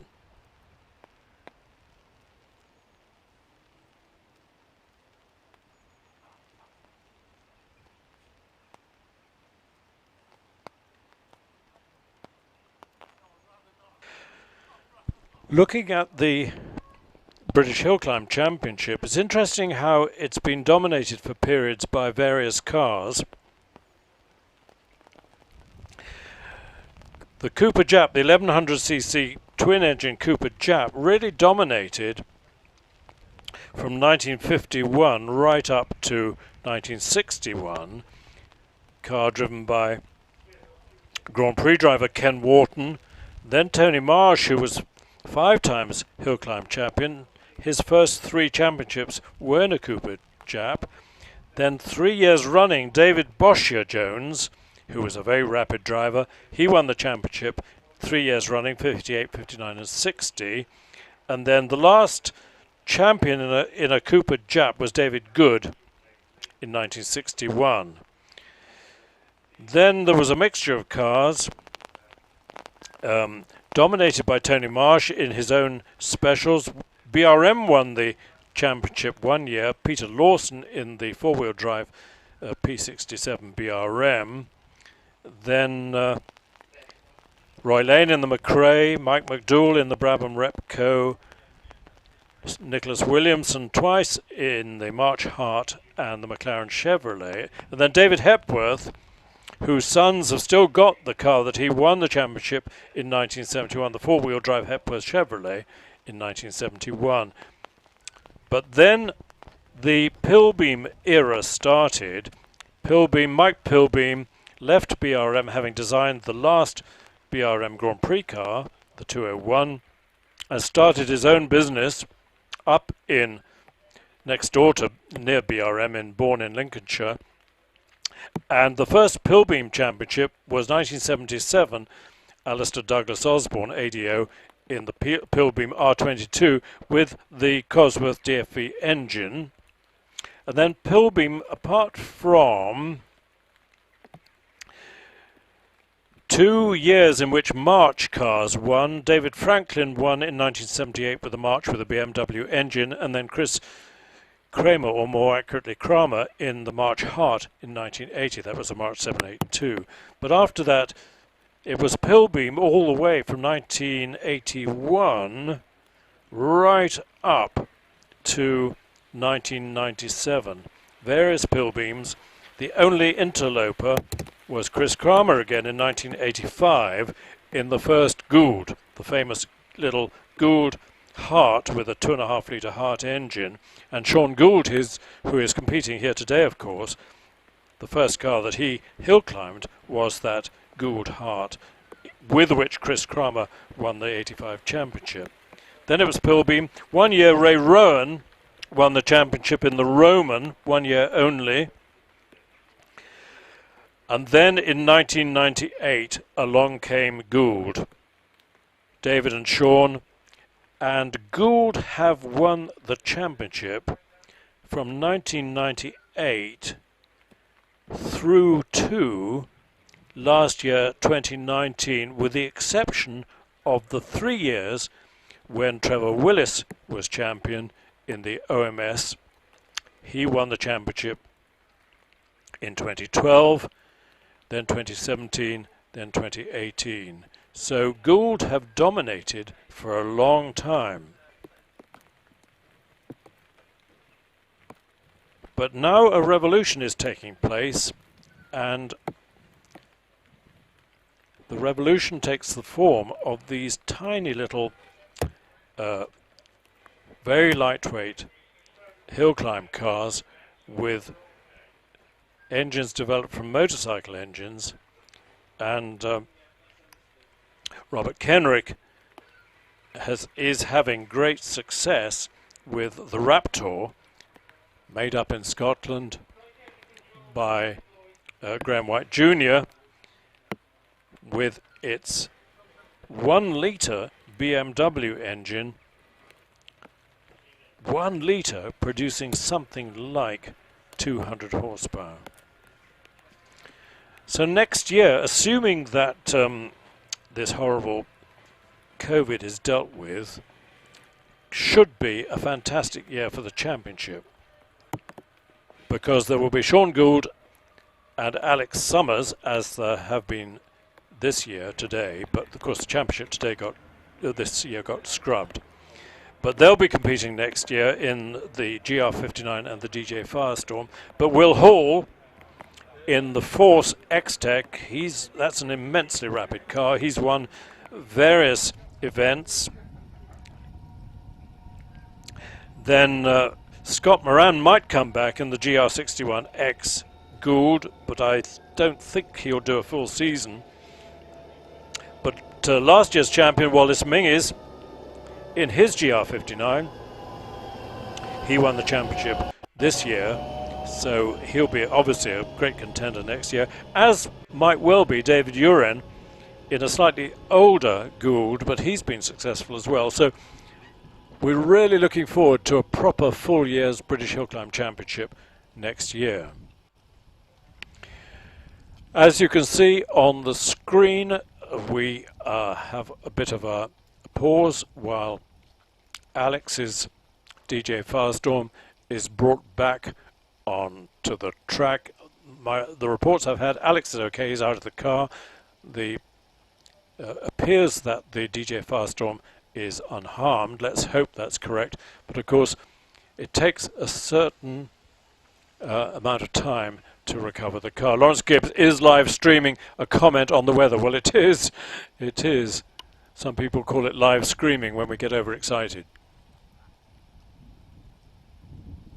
Phil, greetings from warm, sticky night in Melbourne. Lovely to have 2 messages from Melbourne. Of course, heading for late spring, early summer in Melbourne.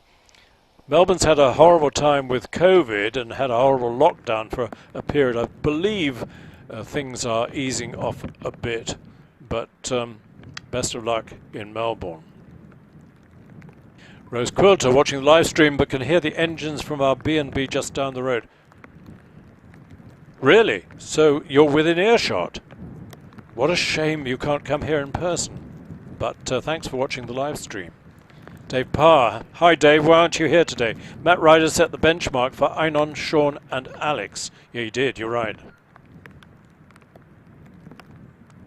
Dave Parr, great competitor in Ford Sierra Cosworth and Ford Anglia, but has decided not to run today. Dave Riley, getting more information sitting in my armchair in isolation than on the start line at normal times. Yeah, we miss you, but your cat, Dave, is very glad that you're at home.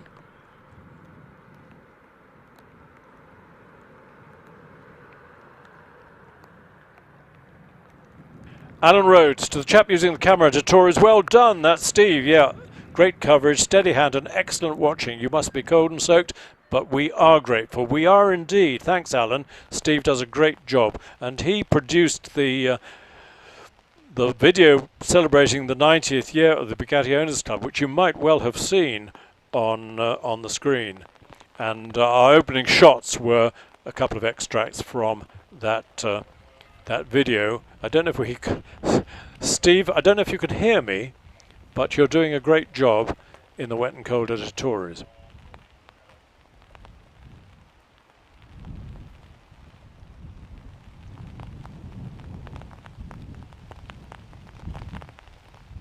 Looks as if we'll be back in action very soon. All our support vehicles are returning to their stations.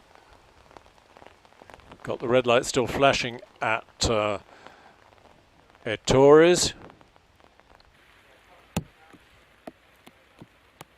It's really interesting looking at videos of Prescott only 10-15 years ago, how the safety on the hill has much improved. We've got Recticel, we've got Armco, as you can see. At Torres we've got quite a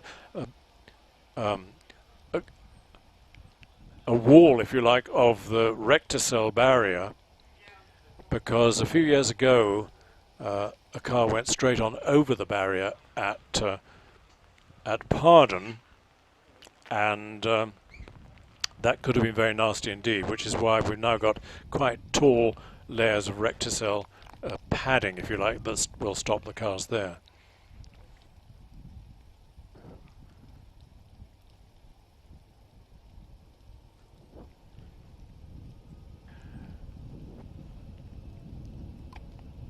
Here's the famous Tonka toy coming down the hill, having gathered up Alex's DJ Firestorm. Let's hope it is totally undamaged, both the car and the driver, of course.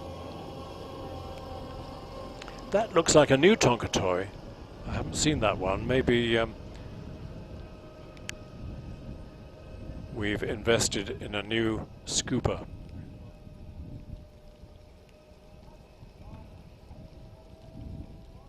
So effectively we are through the first runs of all the cars, and we'll be kicking off again with the saloon car version of the Hennies Championship.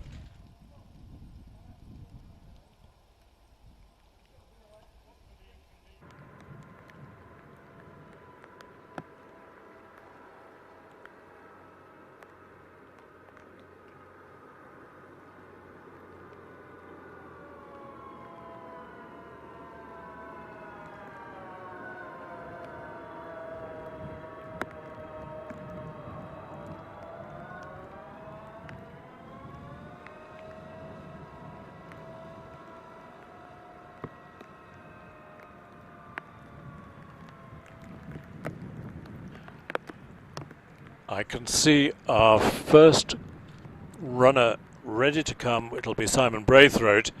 Simon Braithwaite in the Ford Escort RS 1600.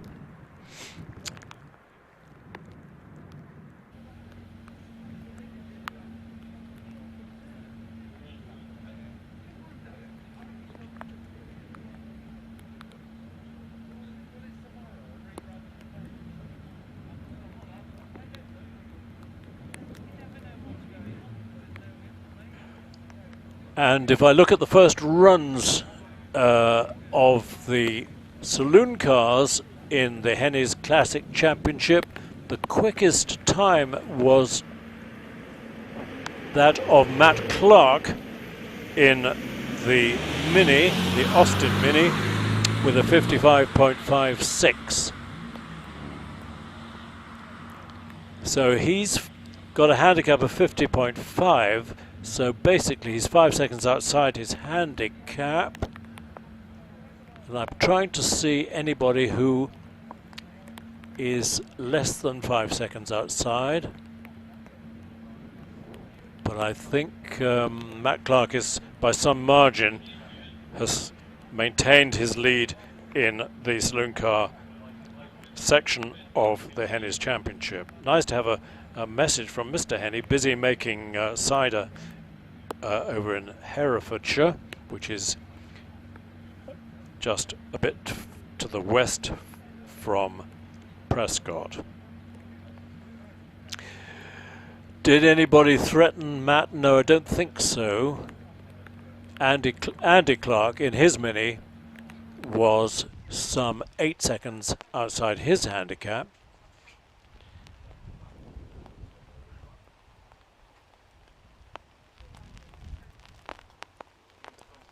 No, I think Matt has secured his position. And of course, I think this is the last round of the championship. So, effectively, he's home and dry.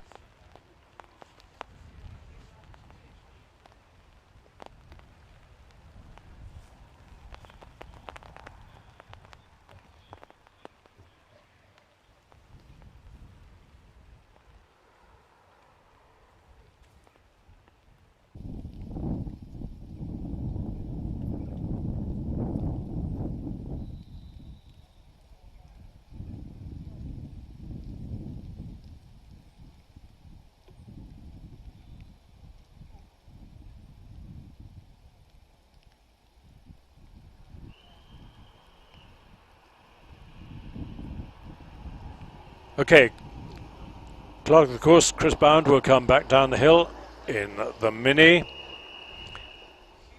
Meanwhile, Simon Braithwaite is on the pre-start line, ready to bring his Escort RS 1600 up to the start.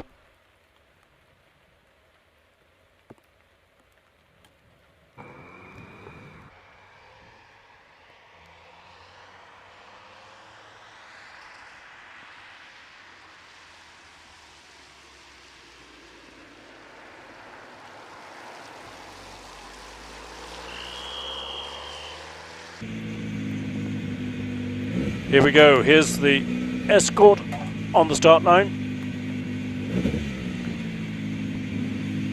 And Simon's first run was a 59.09. So it's a rapid car, conditions very similar.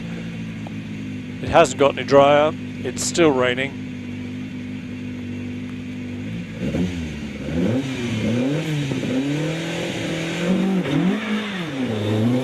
Quite a lot of wheel spin off the start, 3.52 for 64 feet. But 59 through under the bridge is quick. Appropriate number plate for an RS 1600 because they were powered by BDA, Cosworth BDA engines.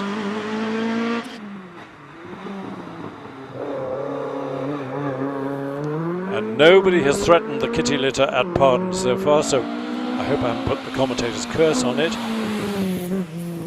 But Simon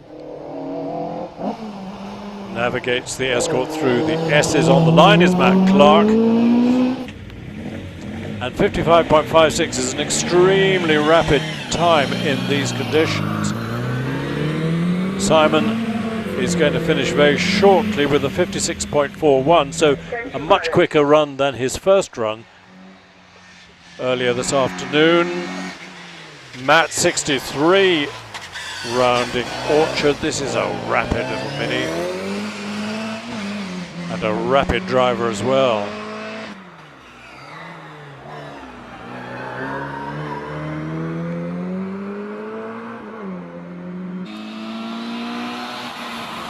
They are such tiny cars, minis, aren't they? You can't believe that you can just about get 4 adults and luggage into a mini.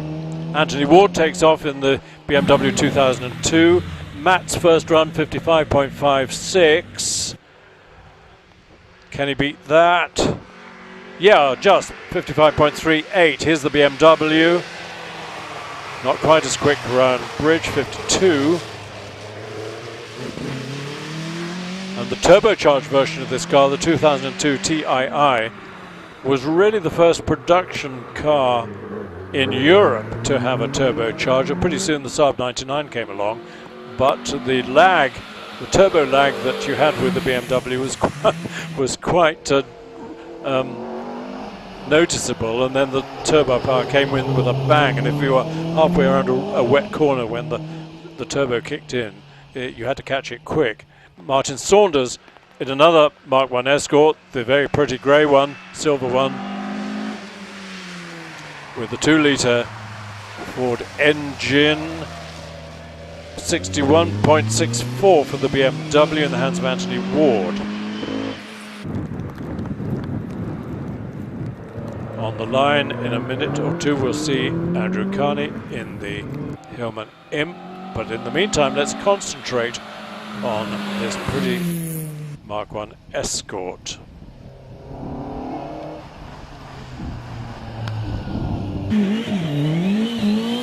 Here's the Imp, Andrew Carney. The advantage of the rear wheel, the rear engine of course, is that it gives you a bit more traction off the line, but nevertheless 3.84. It's a very light car, the Imp.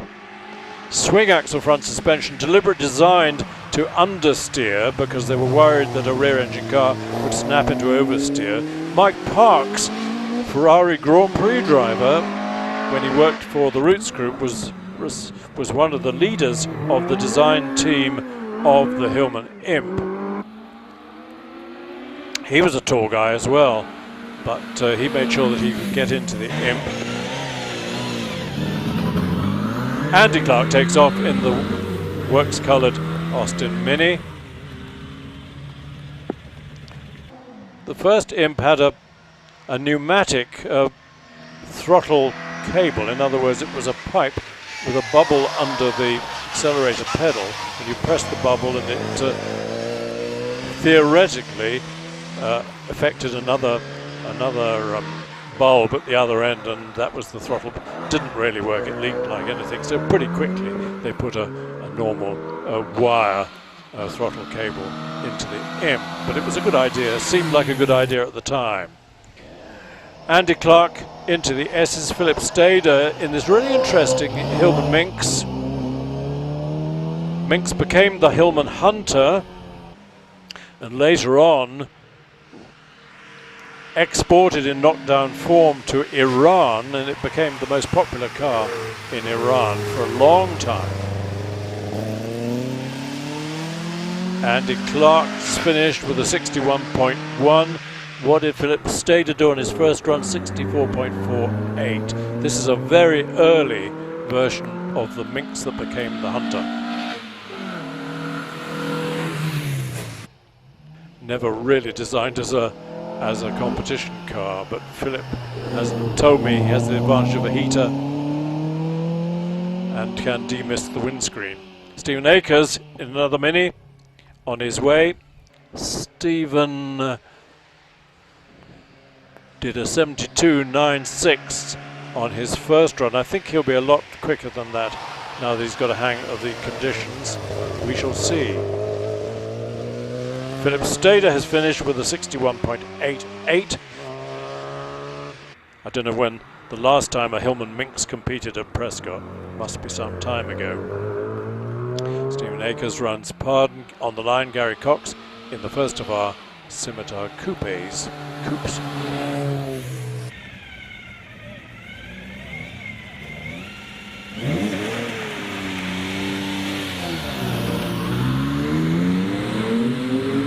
Here's the line making lovely V6 noises of the Ford Essex engine. 3 litre. I think in the early days of the Scimitar Coupe you could get a 2.5 litre version, but the great majority had the full 3 litre V6.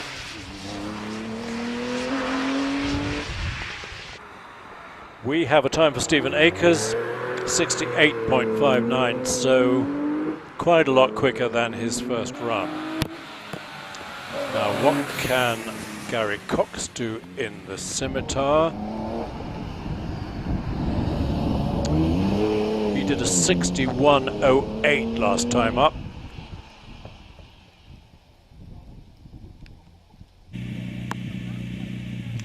I think it'll be considerably quicker.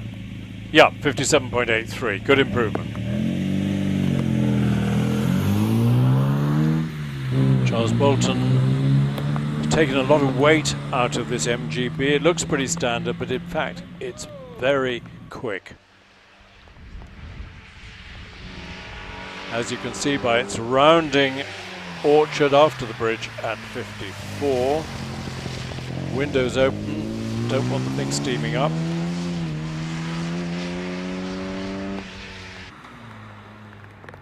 J Reg was about 1971, I think. And on the line, the Triumph Stag, we'll see in a minute or two, but Charles Bolton into and out of the S's. Off the line comes Alistair Clark in the Stag. Nice touring car with its 3 litre V6 engine. A lot of them had automatic gearboxes. Should have sold in huge numbers, but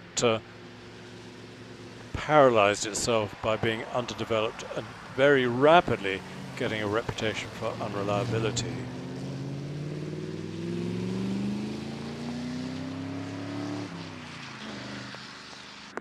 Fairly soft suspension, comfortable car.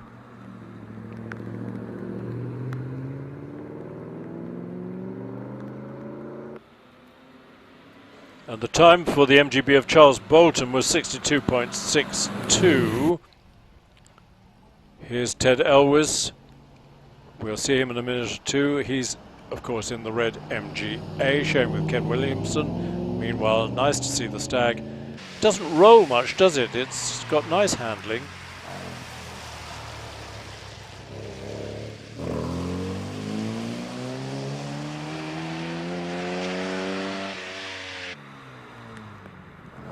There was a prototype special-bodied MGTD that raced at Le Mans in about 1954 that had pretty much the MGA body, and really was the first MG midget not to have the slab tank on the back like the TD and TF had. Now Richard Jones is quick. Richard Jones on his way in the Porsche.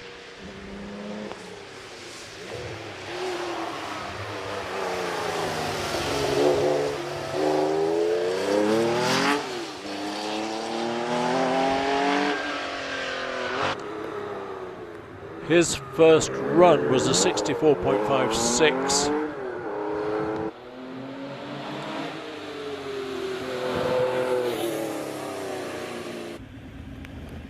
He'll be a lot quicker this time, as I think will Josh Sadler. Josh started and ran Auto Farm near Chipping Norton, great specialists in Porsche 911s. And Josh's first run was a 60.19. Richard Jones, 58.69, much quicker. Maybe conditions have got a bit better, although it still looks extremely wet. Josh rapidly round Pardon. Replica of the 3-litre RS Porsche 911, but with a 3.5-litre engine. Can Josh beat his 60.19? I suspect he can, probably by some margin. Here's Steve Fenner, who's leading this element of the championship, the sports version of the Hennies Championship, in his MGB. Went a little bit wrong at Ettores, but without any harm and without spreading any gravel on the track. Josh has finished with a 56.43. So he's some 4 seconds, nearly 4 seconds quicker than his first time run. Steve heads for the finish. He did a 61.99 first run against a handicap of 53.32. So that's the sort of time that you'd expect him to do in the dry. Here's Ian Steinburn in the second of our Scimitar Coupes.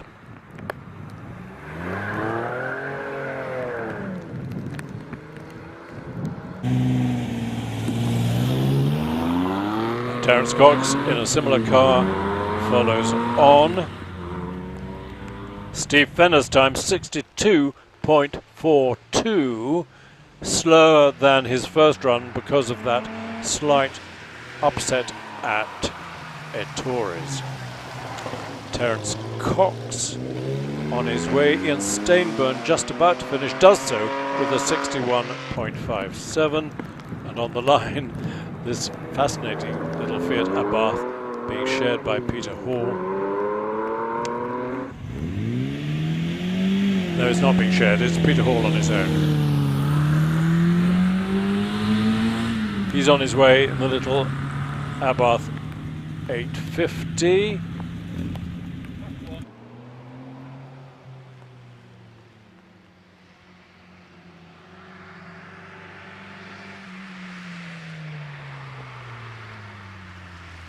The original Fiat 850 was quite sensational for its time because of the rev range of the engine. You could rev it, as far as I remember, to up to sort of 6.5 at a time when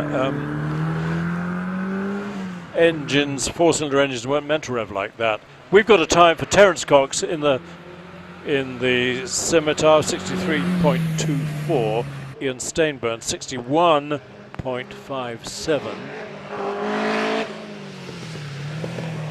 is quicker than his first run, which was 62.93.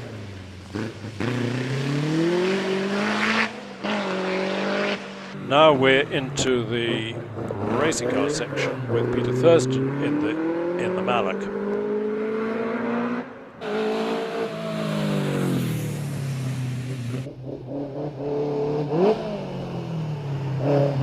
And Peter Thurston's first time was 55, good time, 55.36. Phil Fisher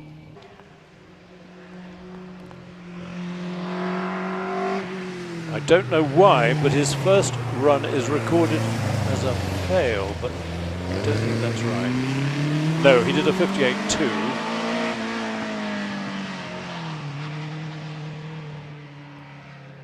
Peter Thurston has finished with a 55.36. First run and 54.38 second run. What can Phil Fisher do?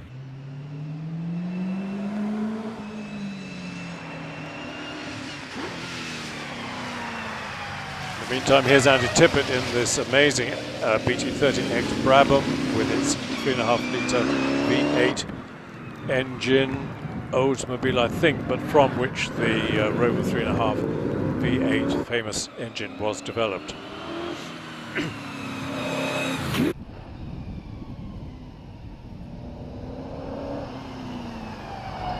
Phil Fisher 55.08. Phil Fisher was in the second of the Mallocks. Here's Jeremy Rivers Fletcher in the Triumph Special.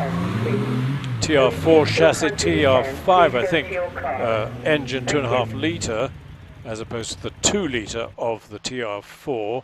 Andy Tippett 55.37.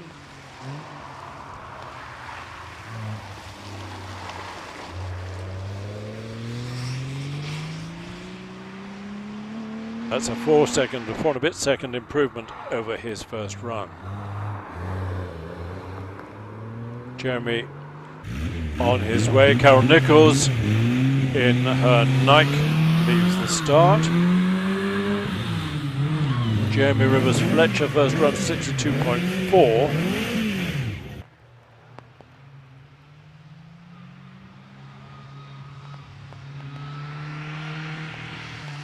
Carol appeared to slow a bit around Orchard, discretion being the better part of valour. Jeremy has finished with a 61.09, bit of an improvement over his first run. Carol into Pardon. Nice tight line through Pardon. We'll see Mike Bainbridge's immaculate ensign in a second, but let's look at Carol into and through the S's.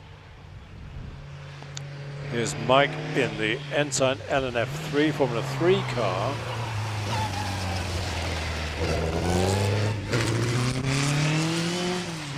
There's a team event, a later version of the Ensign in Formula 3 in a team financed by Adam von Opel. You can imagine where the finance came from, and he was one of the drivers. Carol Nichols has finished with a 66.37, but it's her best run so far today.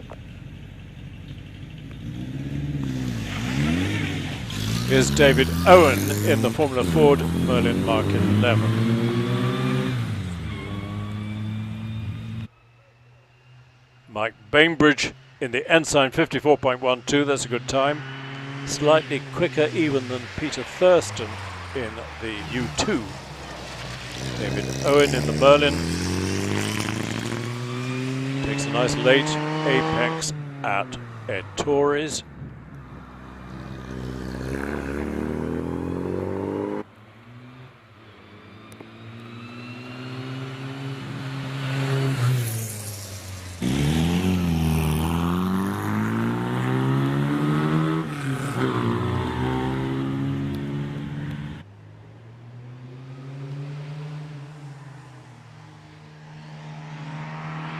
Dave Owen in the Merlin has nearly finished. Here's Des Buck in the very rare Pringett Mistral.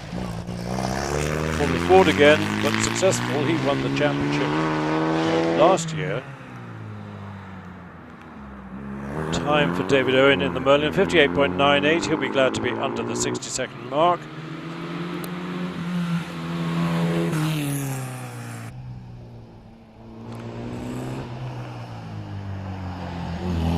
And leading away the New Barnes Interclub License Speed Championship is Sam Wilimowski in the BMW 318. Meantime, Les Buck has nearly finished in the Pringett, 57.85.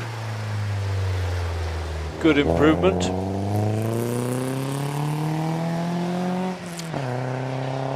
Andy Tippett is leading the racing car version of the Hennies up to today, but he might have to drop. No, he's got a couple of scores to drop. We'll probably get the results of the championship before the end of the meeting. Following Sam Wilimowski, who's in the S's, is James Dockery in this rapid Subaru Impreza.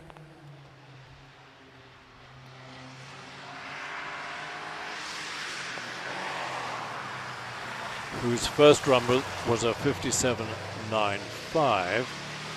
Sam has finished with a 63.95, a bit quicker than his first run. Bit of understeer by the Impreza into Pardon, but no, not skirting with the shingle on the outside of the corner. Sam's, I think, brother Ben in a similar BMW is on his way. James in the Subaru, where is he? He's heading for the finish in 57.08. Yeah, they were nice cars, these little BMW E30 model. Especially the M3 version, which was never really sold in this country. They were all left-hand drive, but they are hugely valuable now if you can find a nice unharmed one. James Dockery, 57.08 in the Impreza. Now it's the Alfa Romeo battle between the pretty little GT Junior of Alex Risk, and following him will be the 4C.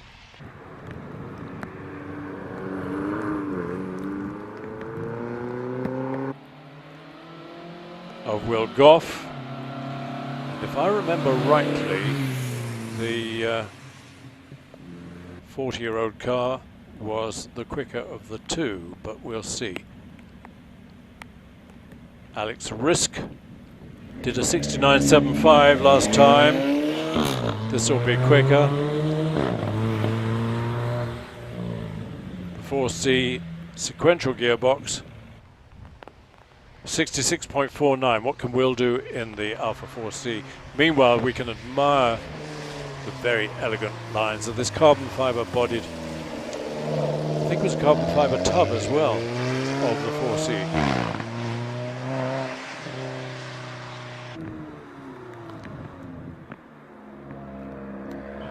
Is Will safely round, but have we got red flags?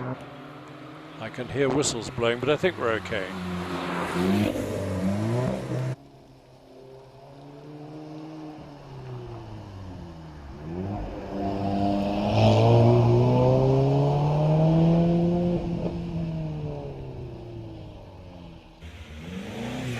So Alex is a 66.49. Will is heading for the finish in his 4C. And it's a 64.42, so this time he's the winner of the Alfa Romeo battle.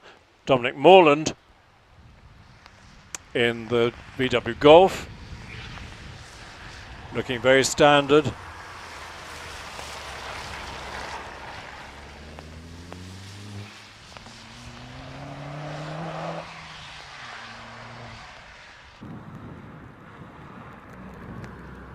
He was in the 68s on his first run. Remember, this is not a GTI, it's a GT, which was never the quickest car. Paul Renison, who leads the New Barn Championship in the 944, has left the start. Here he is, 52 round Orchard.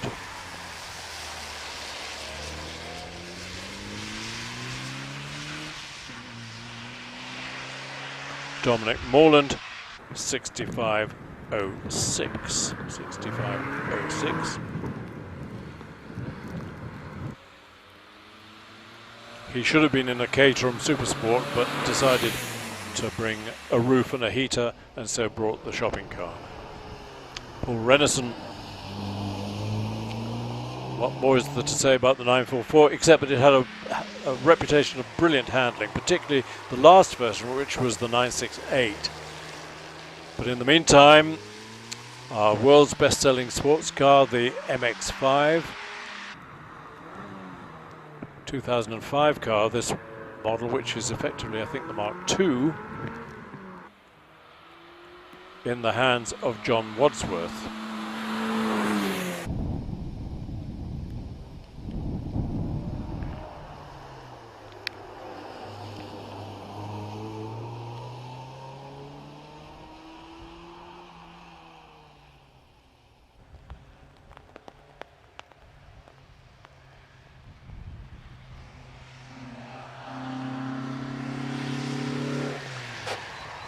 John Wadsworth has finished with the 62.69, good improvement. Here's Simon Bernard in this elegant little Sunbeam Alpine.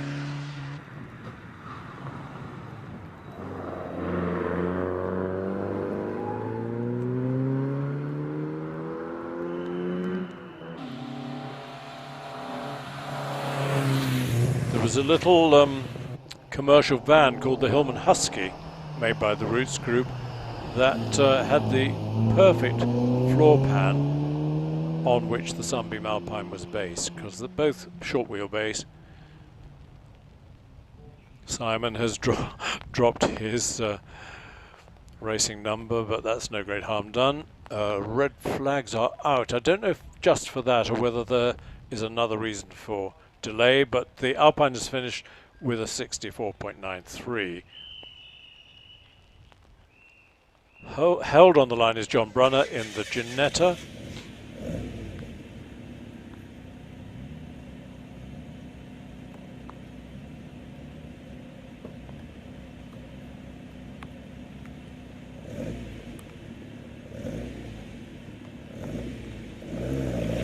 The original G20 was, I think, built in the 70s and 80s, but then Ginetta produced a rerun, if you like, of them. I'm not sure what period this one of John Brunner is dated from. Although it's got a D number, that'll be 1966, won't it?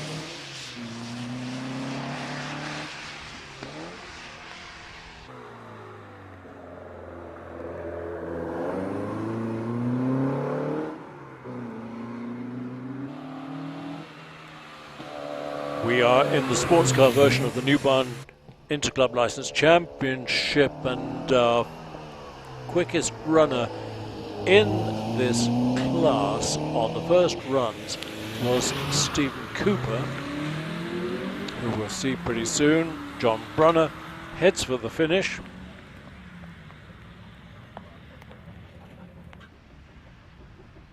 With a 65.48.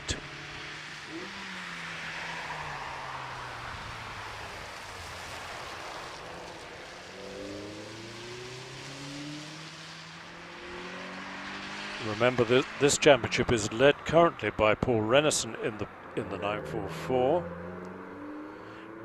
But Rob Gutteridge, who we see on the screen at the moment, is in third place, but with 65 points against the 82 of Paul.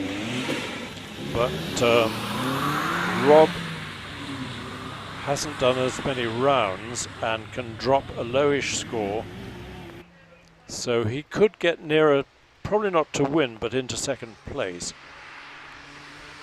John Brunner, Ginetta, 65.48.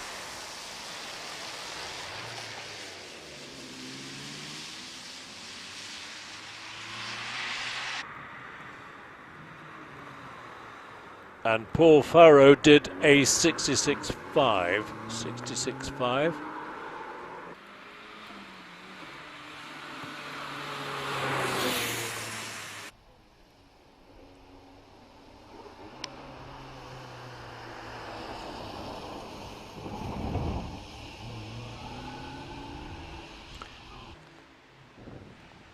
Jay McFarlane has taken off in the Cayman.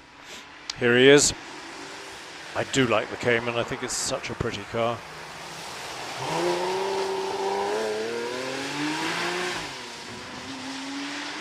I can't remember if the Cayman ever got fitted with the flat 4 engine that the Boxster had for a while, which turned out, from a marketing point of view, to be a bit of a mistake because nobody liked the noise it made, although it was quicker and more economical than the early 6-cylinder Boxsters.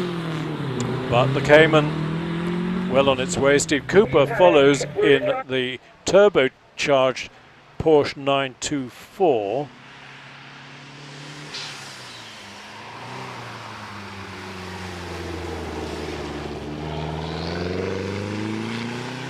He did a 62.86 first run. I think Sean West was quickest on scratch with the 61.04.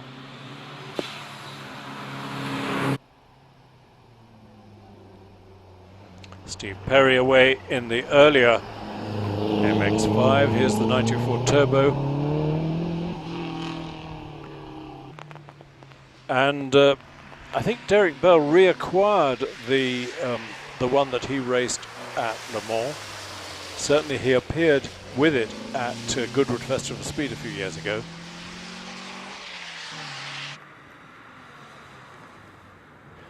We've got Goodwood Speed Week coming up in a couple of weeks' time. Live stream only, but a sensational 3-day event from Goodwood. A mixture of sprints, races, demos.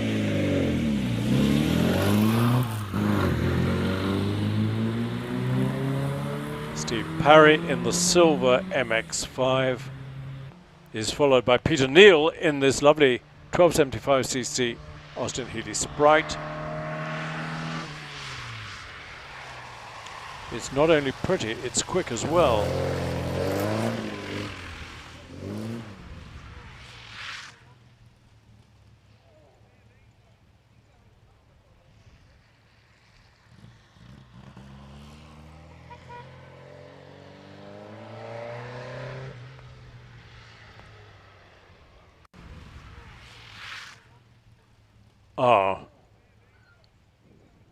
Peter has had a slight mishap at Torres, but it looks as if he's managed to avoid the Armco and not put a dent in the front of this very pretty Austin Healey Sprite. Get a quick rerun of that. Yeah, it's so easy to put the power down on the downhill section of out of Torres and then clip the grass and it all goes wrong. But no delay, luckily, and here's the TF of John White.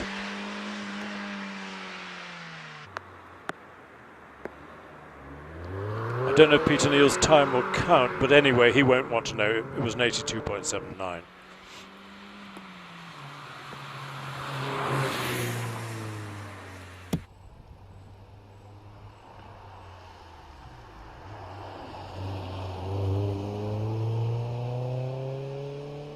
The original MGF, when it in its first year or two, was the best-selling sports car in this country. And then, of course, the MX-5 appeared. But here's the Toyota MR2 of Martin Rawson. They had to change the name of the MR2 when they sold it in France. And if you have a knowledge of French and say MR2 in French, you'll understand why.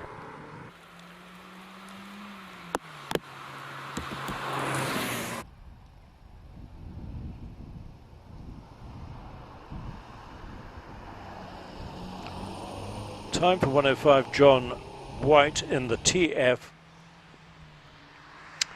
was a 65.44.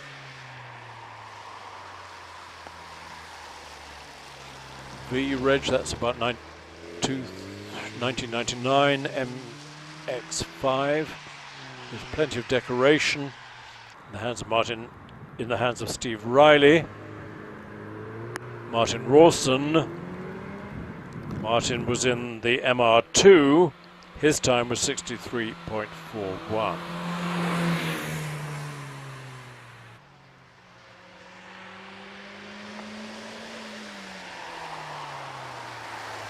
We'll watch Sean West successfully rounded Tories. Steve Riley has not quite finished in his MX5. 75.17. Sean West well on his way. Andrew Wilcox, who is leading this, no, he's second in this championship at the moment behind Paul Renison in the Caterham Super 7. Fairly tentative start in 3.84 and 50 miles an hour. Slight slide at Orchard, but again no harm at all. Nice article in this, was it this week's Autocar, saying how much more fun you have in a little Caterham 7 than in a supercar like a Veyron or a big fast McLaren. If it's fun you want to go for lightness and not worry too much about power. Richard Yap, Renault Clio 172. Now Richard was quick on his first run.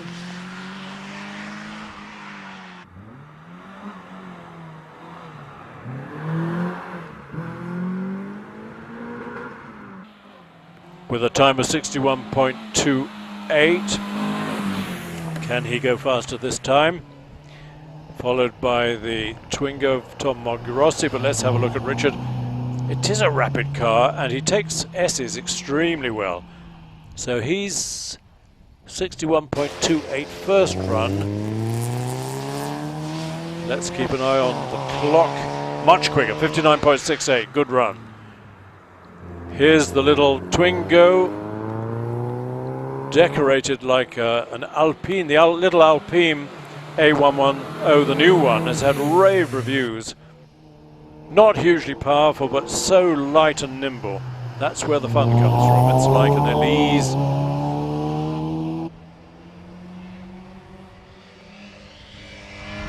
Richard, yeah, we saw a 59.68. Richard Derrick with us now in the slab-fronted Mini 1275 GT.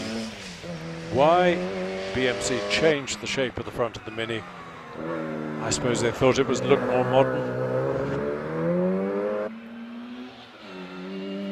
Tom Mogherossi in the Twingo, 61.6. A couple of seconds quicker than earlier this afternoon.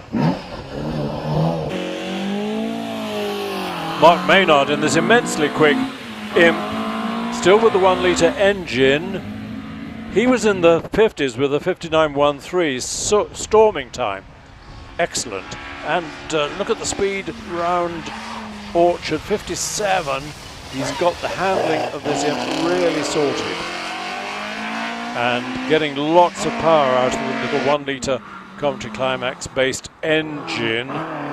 All aluminium engine, really light. Pity the Imp wasn't commercially more successful, but it was handicapped effectively by politics.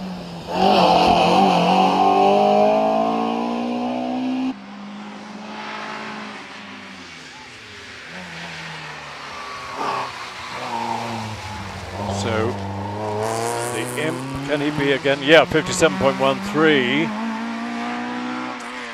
Even better, 2 seconds quicker than his first run. Now the Peugeot 106 of David West. His first run was 62.69, which is pretty quick for Peugeot 106.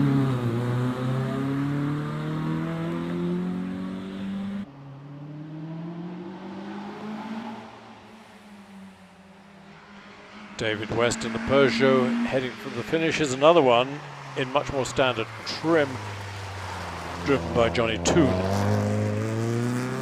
We've got another Mr. Toon driving that very rapid +8 Morgan. I guess they're related. On the line, the Seat Cupra, which was really quick, but let's just focus on the Peugeot for the time being. Seat Cupra takes off very gently off the line. Graham Ramsey determined not to spin the wheels. The result was a very gentle takeoff in 4.58. Now the speed's building a bit, still about 52. What did Graham do on his first run? He did a 67.46. This may not be an improvement. The silver Peugeot has finished in the hands of Johnny Toon in a 59.83. Here's Jamie Yap in the Clio.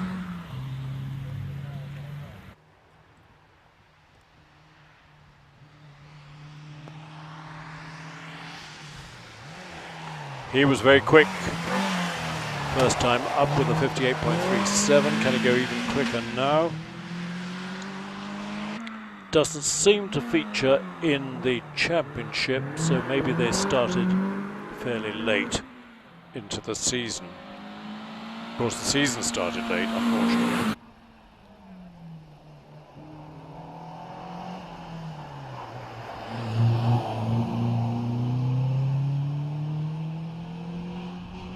First run of 58.37. Let's see what he does this time. Similar, I guess. No, second quicker or more, 57.03. Good run. Richard Plug sharing the Twingo with Tom Margherossi.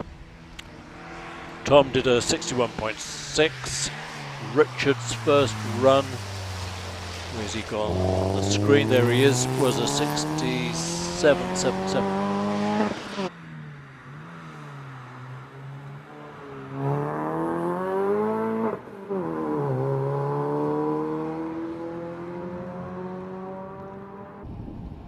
And Peter Knights, who ought to be in a 6R4 Rover Mitsu Metro, which would have been fun to watch, is on his way in the Mercedes SLK 350. But in the meantime, Richard Plug is nearly there in the Twingo. I've got an SLK. Mine's only a 2-litre, but the 3.5 is nice. And this one with a manual gearbox, which is very unusual. The great majority of SLKs had the automatic gearbox. We'll keep an eye on the time of Peter Knights, whose first run was a 64.64. But here's a rapid car, the little much modified Sprite being shared by Joe McCrell.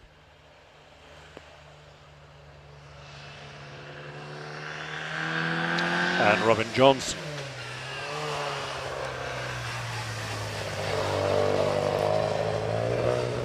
This is Joe. Suspension really tied down tight on this Sprite. It's not a road car. Wouldn't exactly be very comfortable on the road. I think the nice thing about Sprites, if you look at them head on, they have a lovely smiley face.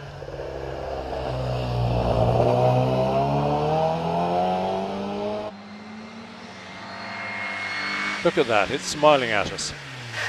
It's funny how many cars have the downturned radiator grille that makes them look very cross. Joe McCrell has finished with a 64.98 in the yellow Sprite. Ryan Emer, here he is into and through hard, but seemed to slow considerably. And is he coming to a halt? Well, something's happened to the Sprite.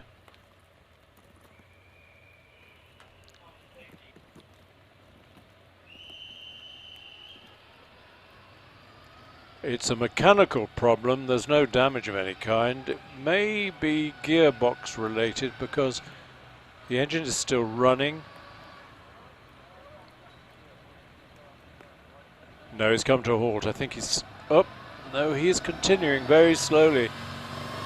And I think he hasn't got a box full of neutrals, but I have a horrible feeling that he's missing a gear or two. It means that Rodney Isles has been kept on the line in his Alfa Romeo 4C. We'll see him very shortly, but Ryan certainly won't want to know the time of this run.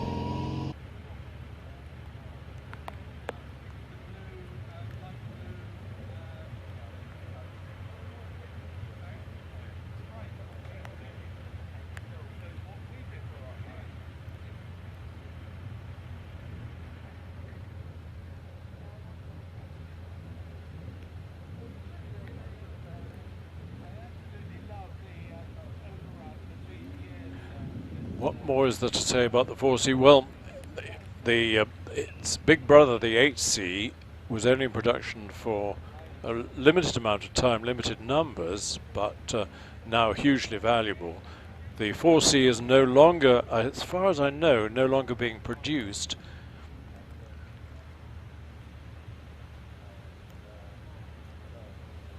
And compared with the Elise, I suppose its nearest competitor was the Elise with the V6 Toyota engine. The 4C was very expensive and had a 1.8 litre turbocharged engine. So it struggled in the market, especially when the road testers condemned its handling. But subsequently, as I said earlier, it's been discovered, it's been realized that with a tweak to the front suspension, its wayward nature is completely eliminated. It handles really nicely.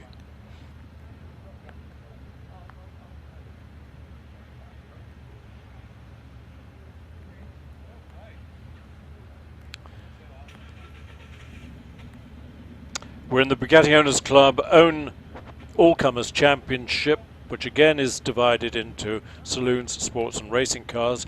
We're of course in the sports car version, led away by Rodney Isles. He was 3 times British sprint champion.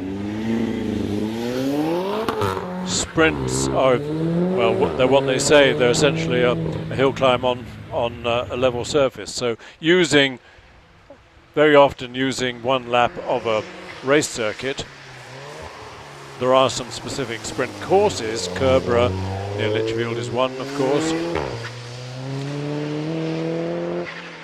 The great thing about the sprint championship is that because it's mostly on big race circuits, an ex-circuit racing car is very often the thing to compete in, whereas they usually aren't appropriate. A pure circuit racing car is not appropriate for hill climbs. They don't work.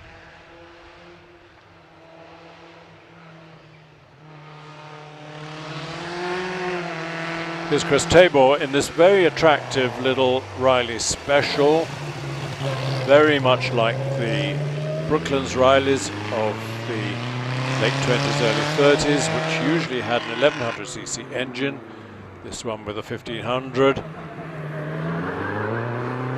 Rodney has finished in the 4C with a 53.9. Huge improvement over his first timed run.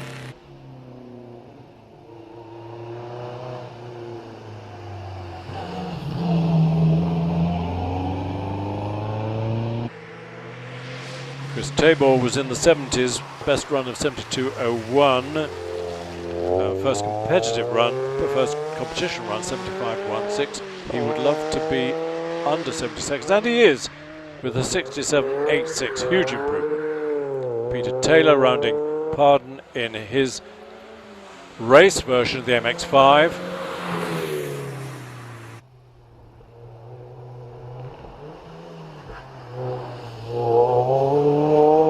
Is followed by Dave Morris in the classic MGTC from the late 40s, replaced by the TD, I think in 1951.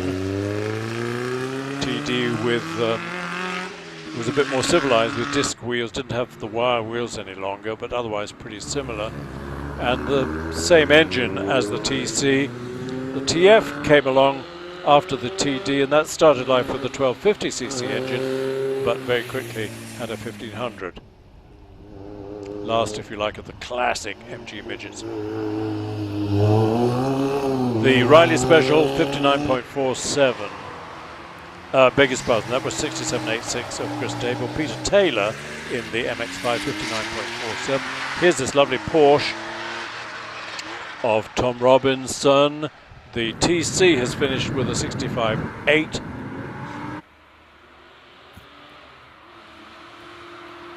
Thomas's first run was a 62.13. He did a 61.87 in practice. Again, he would love, I guess, to be under the 60-second mark. Let's see if he can make it. He's nearing the finish. He's followed by Jeff Hall in the MGF, predecessor to the TF. Yeah, Tom will be thrilled. 59.96, just squeaks under the 1 minute mark. Let's watch Jeff Hall in the TF. Detachable hardtop, of course.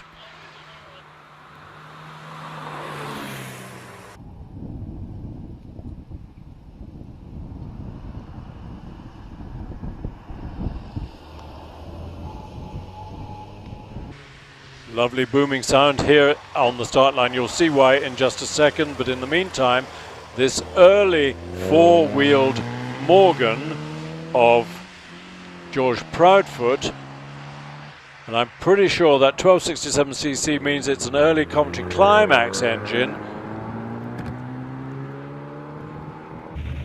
Amazing how little the Morgan body shape has changed since the mid-30s.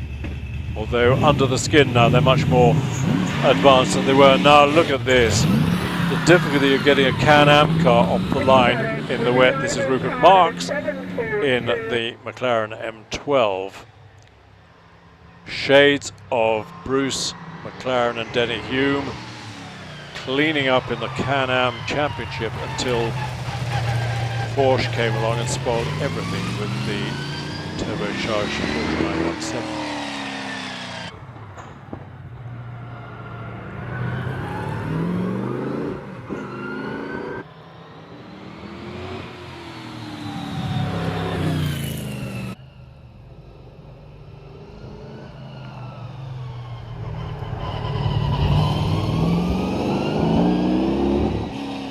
Rupert is followed by this elegant E-Type, but he'll be heading for the finish shortly. This is Series 1.5 E-Type. The Americans banned the enclosed headlights. They imposed all sorts of rules on the E-Types in the interests of so-called safety, which really killed its performance. The last six-cylinder E-Type sold in the States could hardly pull the skin off a rice pudding because it was so constrained in power. But John Harding, his has got plenty of power. And Robert Toone in the E-Type, in the Morgan Plus 8, who won his class at Wiscombe last weekend. Very successful car and driver combination. John Harding in the E-Type 61.88.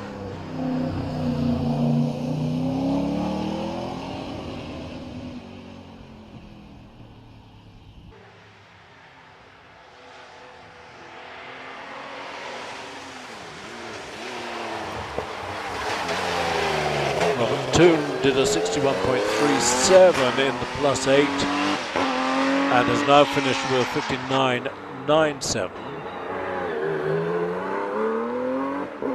Paul Howell's first run was a 57.09, which was quickest on scratch in this division of the Bugatti Owners Club All Colours Championship.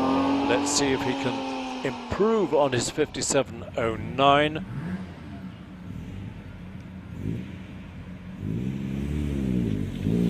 He has considerably with a 54.73. Good run. By far, I think, the quickest in this class so far. What can Oliver Chilton do about that? Well, I suspect he can't, because he did a 69.74 on his first run.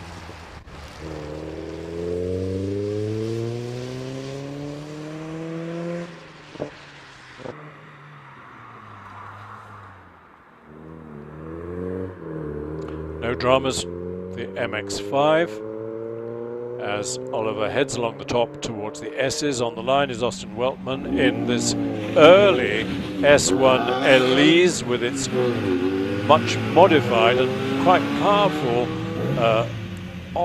Rover K-Series engine. As standard, produced about 135 horsepower, then you could get a 160 horsepower model, but people have developed this engine to produce well over 200 horsepower. It was a very cleverly designed engine, but it was designed for the Metro, and when the K-Series engine was a long way from the radiator, tended to have all sorts of overheating problems, or gaskets blowing and cylinder heads warping, but it's pretty easily sorted out, and K-Series nowadays are pretty reliable. Austin Weltman's first run was a 67.3 in the Elise. I think he'll beat that by some margin. 62.98, 5 seconds or so quicker. Here's Pat Cooper in the orange Sprite.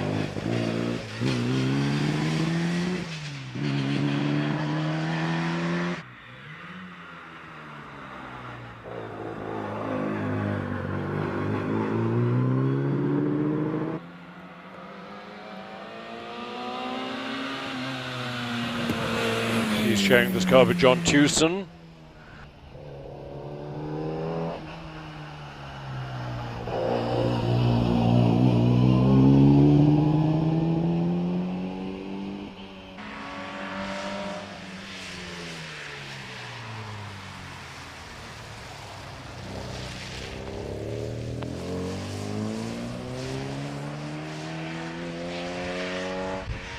And he's followed by Ken Williamson sharing the lovely MGA.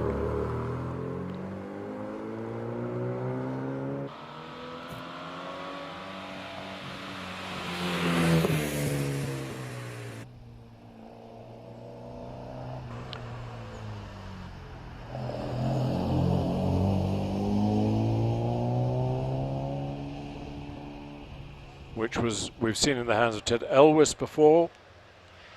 He's nearing the finish. Robin Johnson in the yellow Sprite. Rapid little Sprite. Two rapid drivers.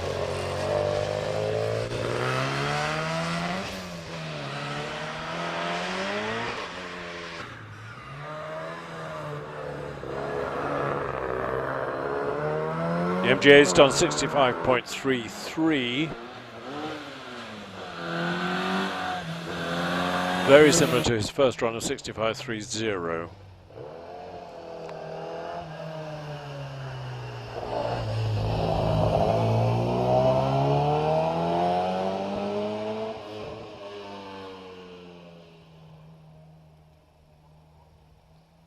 So our last runner in the sports car version of the Bugatti Owners Club All Comers is the yellow Austin Healey Sprite of Robin Johnson, who finishes with a 65.27, which means we're heading for the final class, which is the racing cars. Let's hope that Alex Summers can get a second run. If you weren't watching an hour or so ago. Hi from Guernsey, from Andy. Missing you all this year. See you all next year with a bit of luck. Yeah, well, I hope so. Yeah, Alex had an excursion at Semicircle, but as far as we know, both he and the car are fine. We shall see. Don't forget that Lindsay is due to drive that car to lead off the racing cars. Thank you so much. In 40 years plus of following motor racing, this is actually the first time I've ever watched a hill climb. Well, I hope you're now hooked on it, as we all are.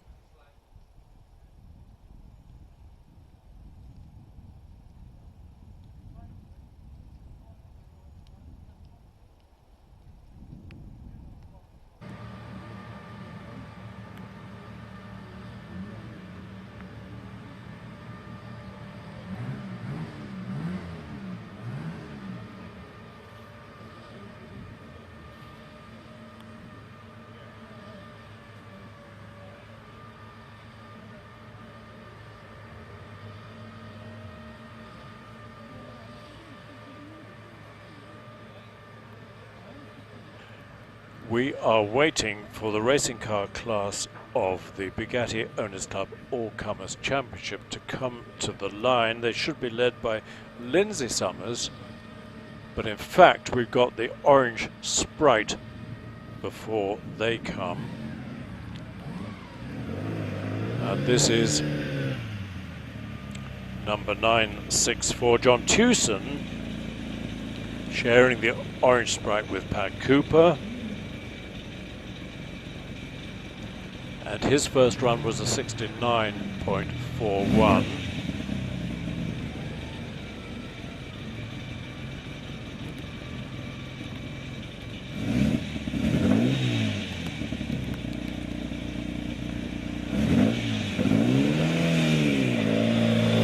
Off the line with a minimum of wheel spin for a 3.88 for 64 feet. Fairly early gear changes, which on a wet road is not a bad idea.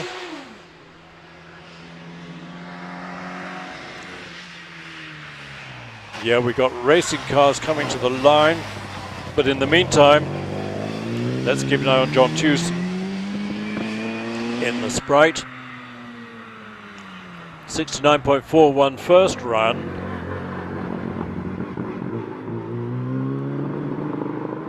It's just about a road-going Sprite. It's road registered, so I don't think it's a pure race car. They maybe are driving it home. But in the meantime, Matthew Ryder has brought the Empire Wraith to the line. The Sprite is nearly there. Matthew's had one go at getting it off the line and stalled. It doesn't matter because the rear wheels didn't cross the line. John Tewson, 65.85. Let's focus on this amazing Empire Wraith with its Hayabusa engine, 1600cc, and masses of downforce. I think if you drove it through a pipe, you could actually go upside down. There's so much downforce, it would glue itself to the ceiling above about 50 miles an hour, because the regulations on wings front and rear are much less rigorous in hill climbing than in F1, for example.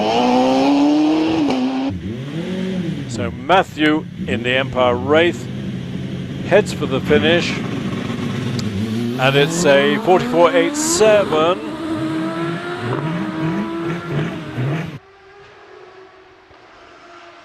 Against a first run of 46.73, so good 2-second improvement. Adam Greenan where's Adam Greenan? There he is, going around Torres. Adam's first run was a 50.3, is that right? 50.3, yes it is right.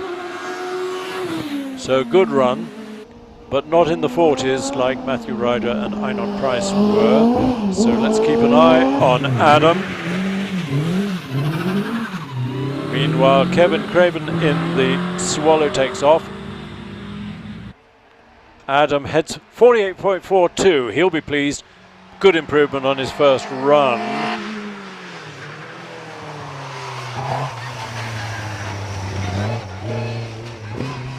a horrid feeling that the Summers family Firestorm is not going to emerge for a second run. Meantime, let's keep an eye on Kevin in the Swallow. Elegant car. Adam Greenan, 48.42.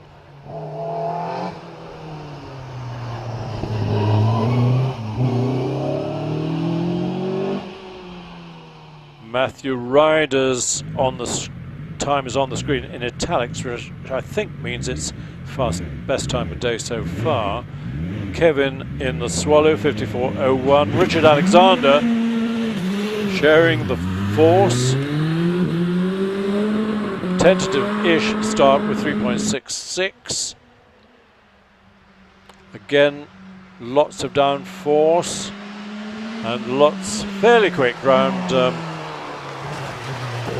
bridge with a 56 miles an hour. I was completely wrong. Lindsay has brought the Firestorm to the line, which is really good news. So no harm done by Alex's slight excursion on his first round. That is good news. There she is on the line. Let's keep an eye on Richard Alexander. Lindsay takes off, does a 3.38 first 64 feet. What's her speed under the bridge? It's 59, so she's taking it pretty gently.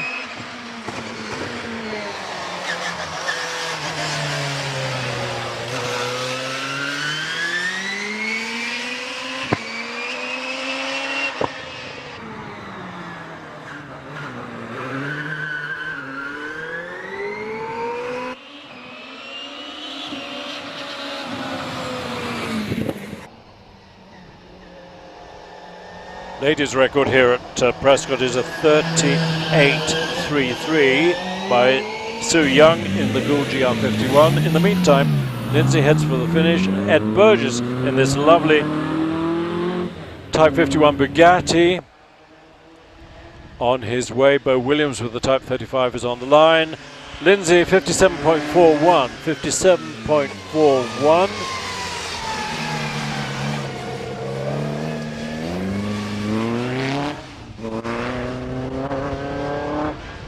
Edmund, I don't know if he still drives this on the road, but has been known to drive it to the meeting.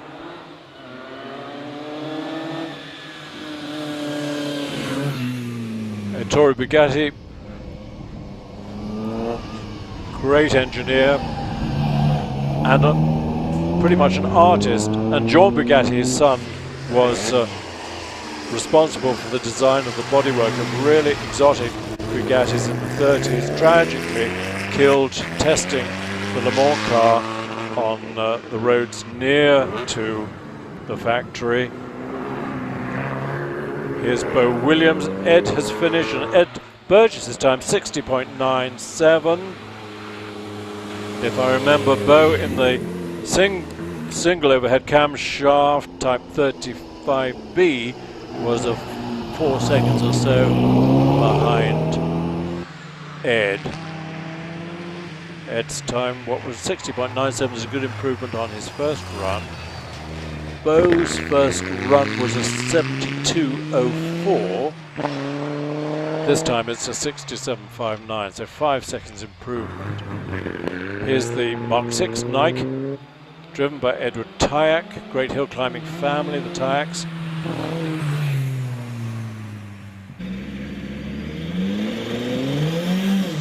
And away from the line goes Pete Tatham in the only OMS we've got here today. Steve Owen up in York has built well over 100 OMS race cars, mostly bike engine, but won the Hill Climb Championship 3 times, Trevor Willis, in his OMS 28 with the V8 3.2 litre PowerTech engine.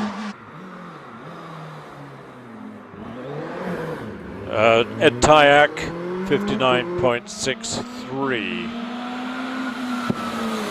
Pete is into and out of the S's on the line. Tony Cock, we'll come back to that. Here he is in the Dallara. Dallara really have got a monopoly in Formula 3 and have done for a long time, but this is one that used to race in Formula 3. Tony's had it for a long time, but he's raced it in monoposto. This is his first hill climb for a long, long time. Delightful character. And remember, this car powered by pretty much a standard Toyota road car engine, so not a huge amount of power. And I don't think the suspension much modified for hill climbing, because of course if it's been used in circuit racing mostly, it'll still probably be set up mostly for that. Here's Dominic Hentel in this really interesting Italian special made out of the running gear of a Lancia Aurelia, which was such an elegant GT car produced by Lancia. Tony Cotton's time, 53.54. That's okay. This is the Lancia Aurelia based special with its mid-engine, great long wheelbase to accommodate the mid-engine, bit of a drive shaft and then a long gearbox and transax. But Dominic tells me it's great fun to compete in. He will finish very soon, but on the line we've got Andrew Greenan sharing with Adam in the Evo 2, 1 litre, but hugely rapid. 2.82, that's a brilliant start under the circumstances, and rushes round bridge at 75.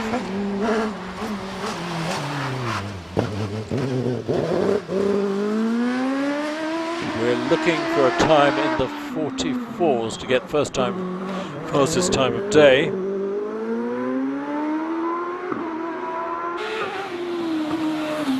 Here's Andrew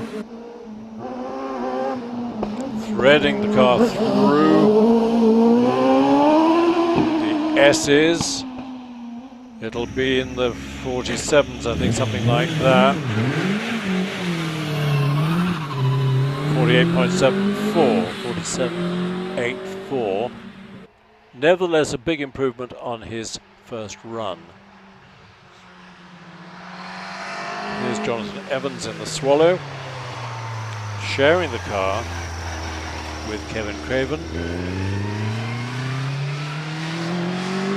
Rare car, looks as if it's in either Formula Super Ford or Formula 3, so it's got wings and slicks. Well, it's on wets of course today, but it's not a Formula Ford.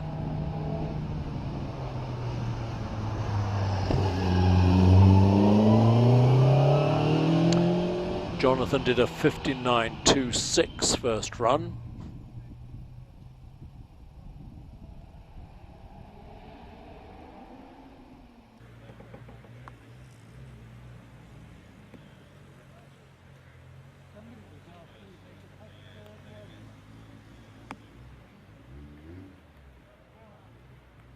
Now, are we going to see Alex Summers?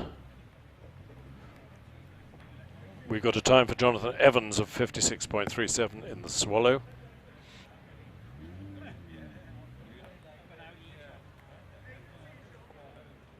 Rich Claridge, nice message. Really enjoy watching the live stream. Could it become a regular thing post-COVID-19? Well, maybe. I know in various places there are plans to continue live streaming even when we've got a full commentary on the hill.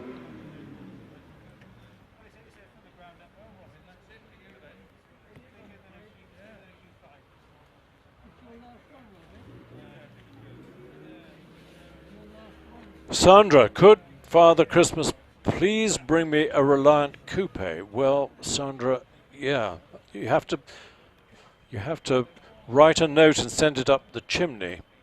Incidentally, Sandra, while you're on, you issued a challenge to Max Verstappen, who didn't want to drive like a granny, and so Sandra said, well, I'm a granny, and I bet I can be pretty competitive in up a hill climb against Max, and Max, I think, has chickened out of it, sadly. It would have been fun to watch. It might happen, but certainly we saw the challenge being laid down at was it the Spanish Grand Prix? And Max said, oh, well, she better compete against my father first, and if she beats him, I'll have a go.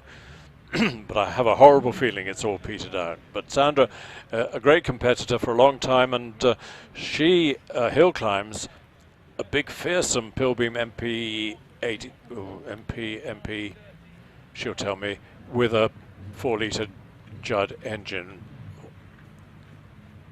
Fearsome beast. Now then, we have got a car coming to the line, I'm glad to say. It's Paul Alexander, who's sharing the Force PC with Richard.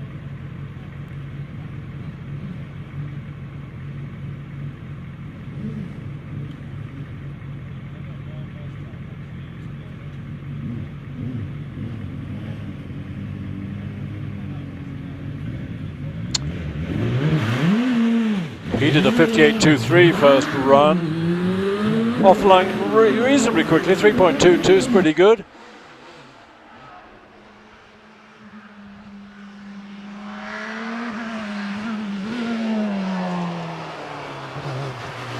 Takes a nice late entry into Ed Torres. Some people turn in too early and then they aren't well placed for the exit and the rush down to Pardon. So we'll watch Paul,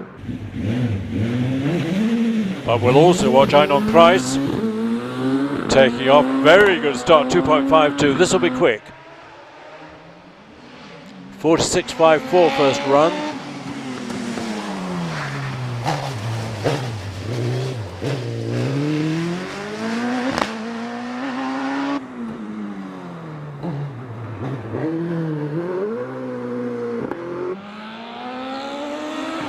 Einon rushes into the S's, while Sean Gould brings the Gould GR59 up to the line. Sean wasn't hurrying on his first run. They're testing all sorts of systems on the car, ready for next year. So I wouldn't say he's not taking it seriously, but he's not going crazy. Einon 44.71, I think, is the fastest run today. Meanwhile, Sean leaves the start. That's a quicker start, 2.78, but we'll tell 80 under the bridge is pretty much what he was doing earlier. But he's facing a 44.71.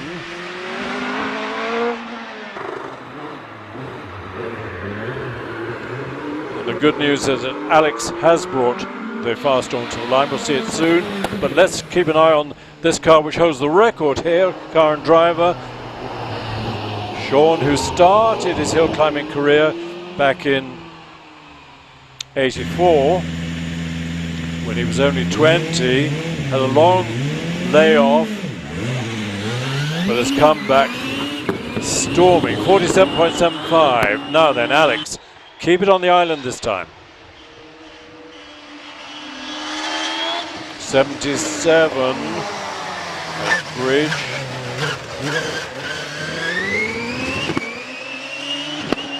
Can he put down all that power?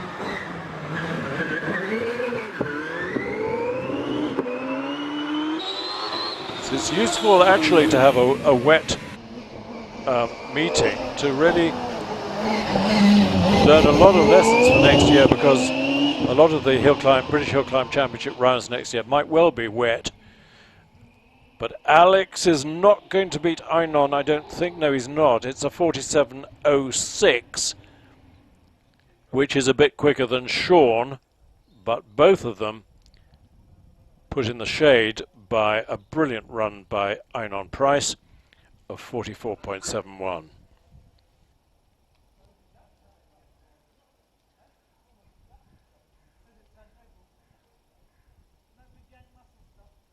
So there we go, Einon Price, quickest with his first run of 44.1.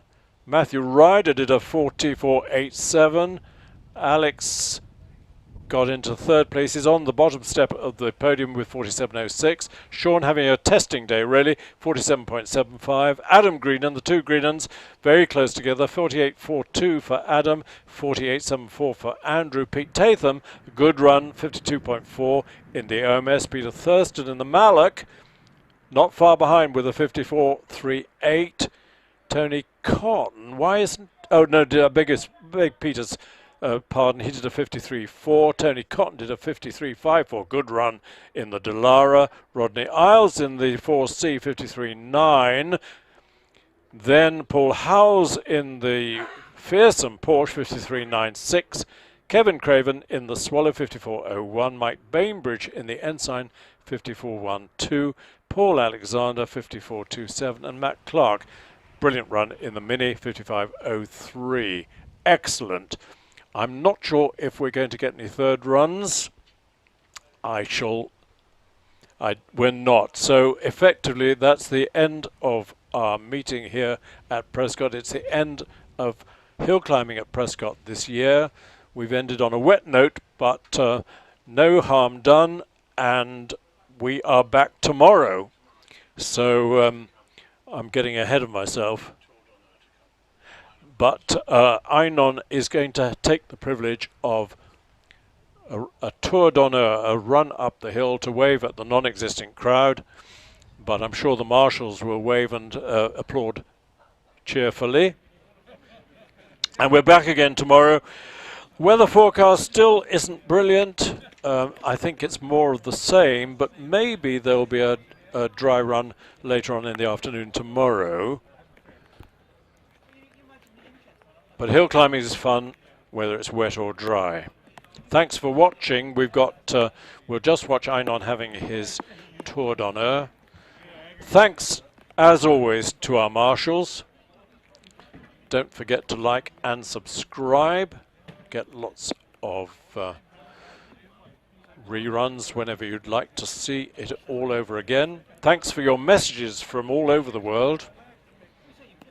I think Melbourne, the furthest message from here so far today. Well done to Rich Danby and his team for, as always, great camera work and a good live stream, and for our team both in the office who've worked like crazy in the last few months to enable Prescott to have the meetings that it has, and they've got one more to go tomorrow.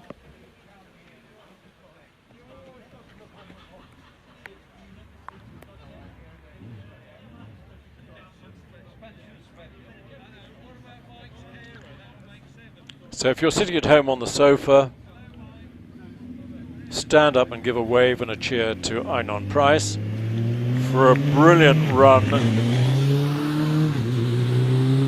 to get the best time of day at Prescott.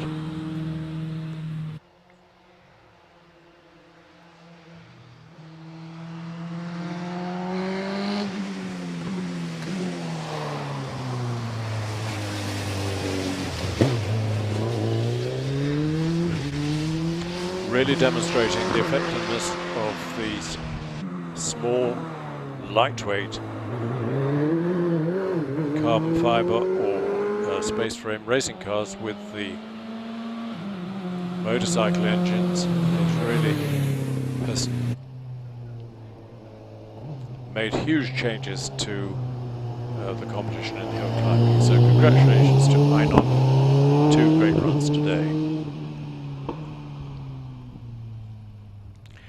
So we're due to be live streaming from 1 o'clock tomorrow. It may be that if we have finished practice in the morning early, we might start again. So keep an eye on things from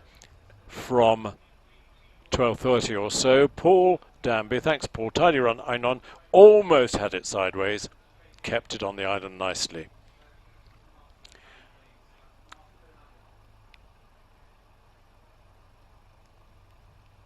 So goodbye from Prescott, and see you again tomorrow. This is Chris Druitt, signing off until tomorrow lunchtime. Bye now.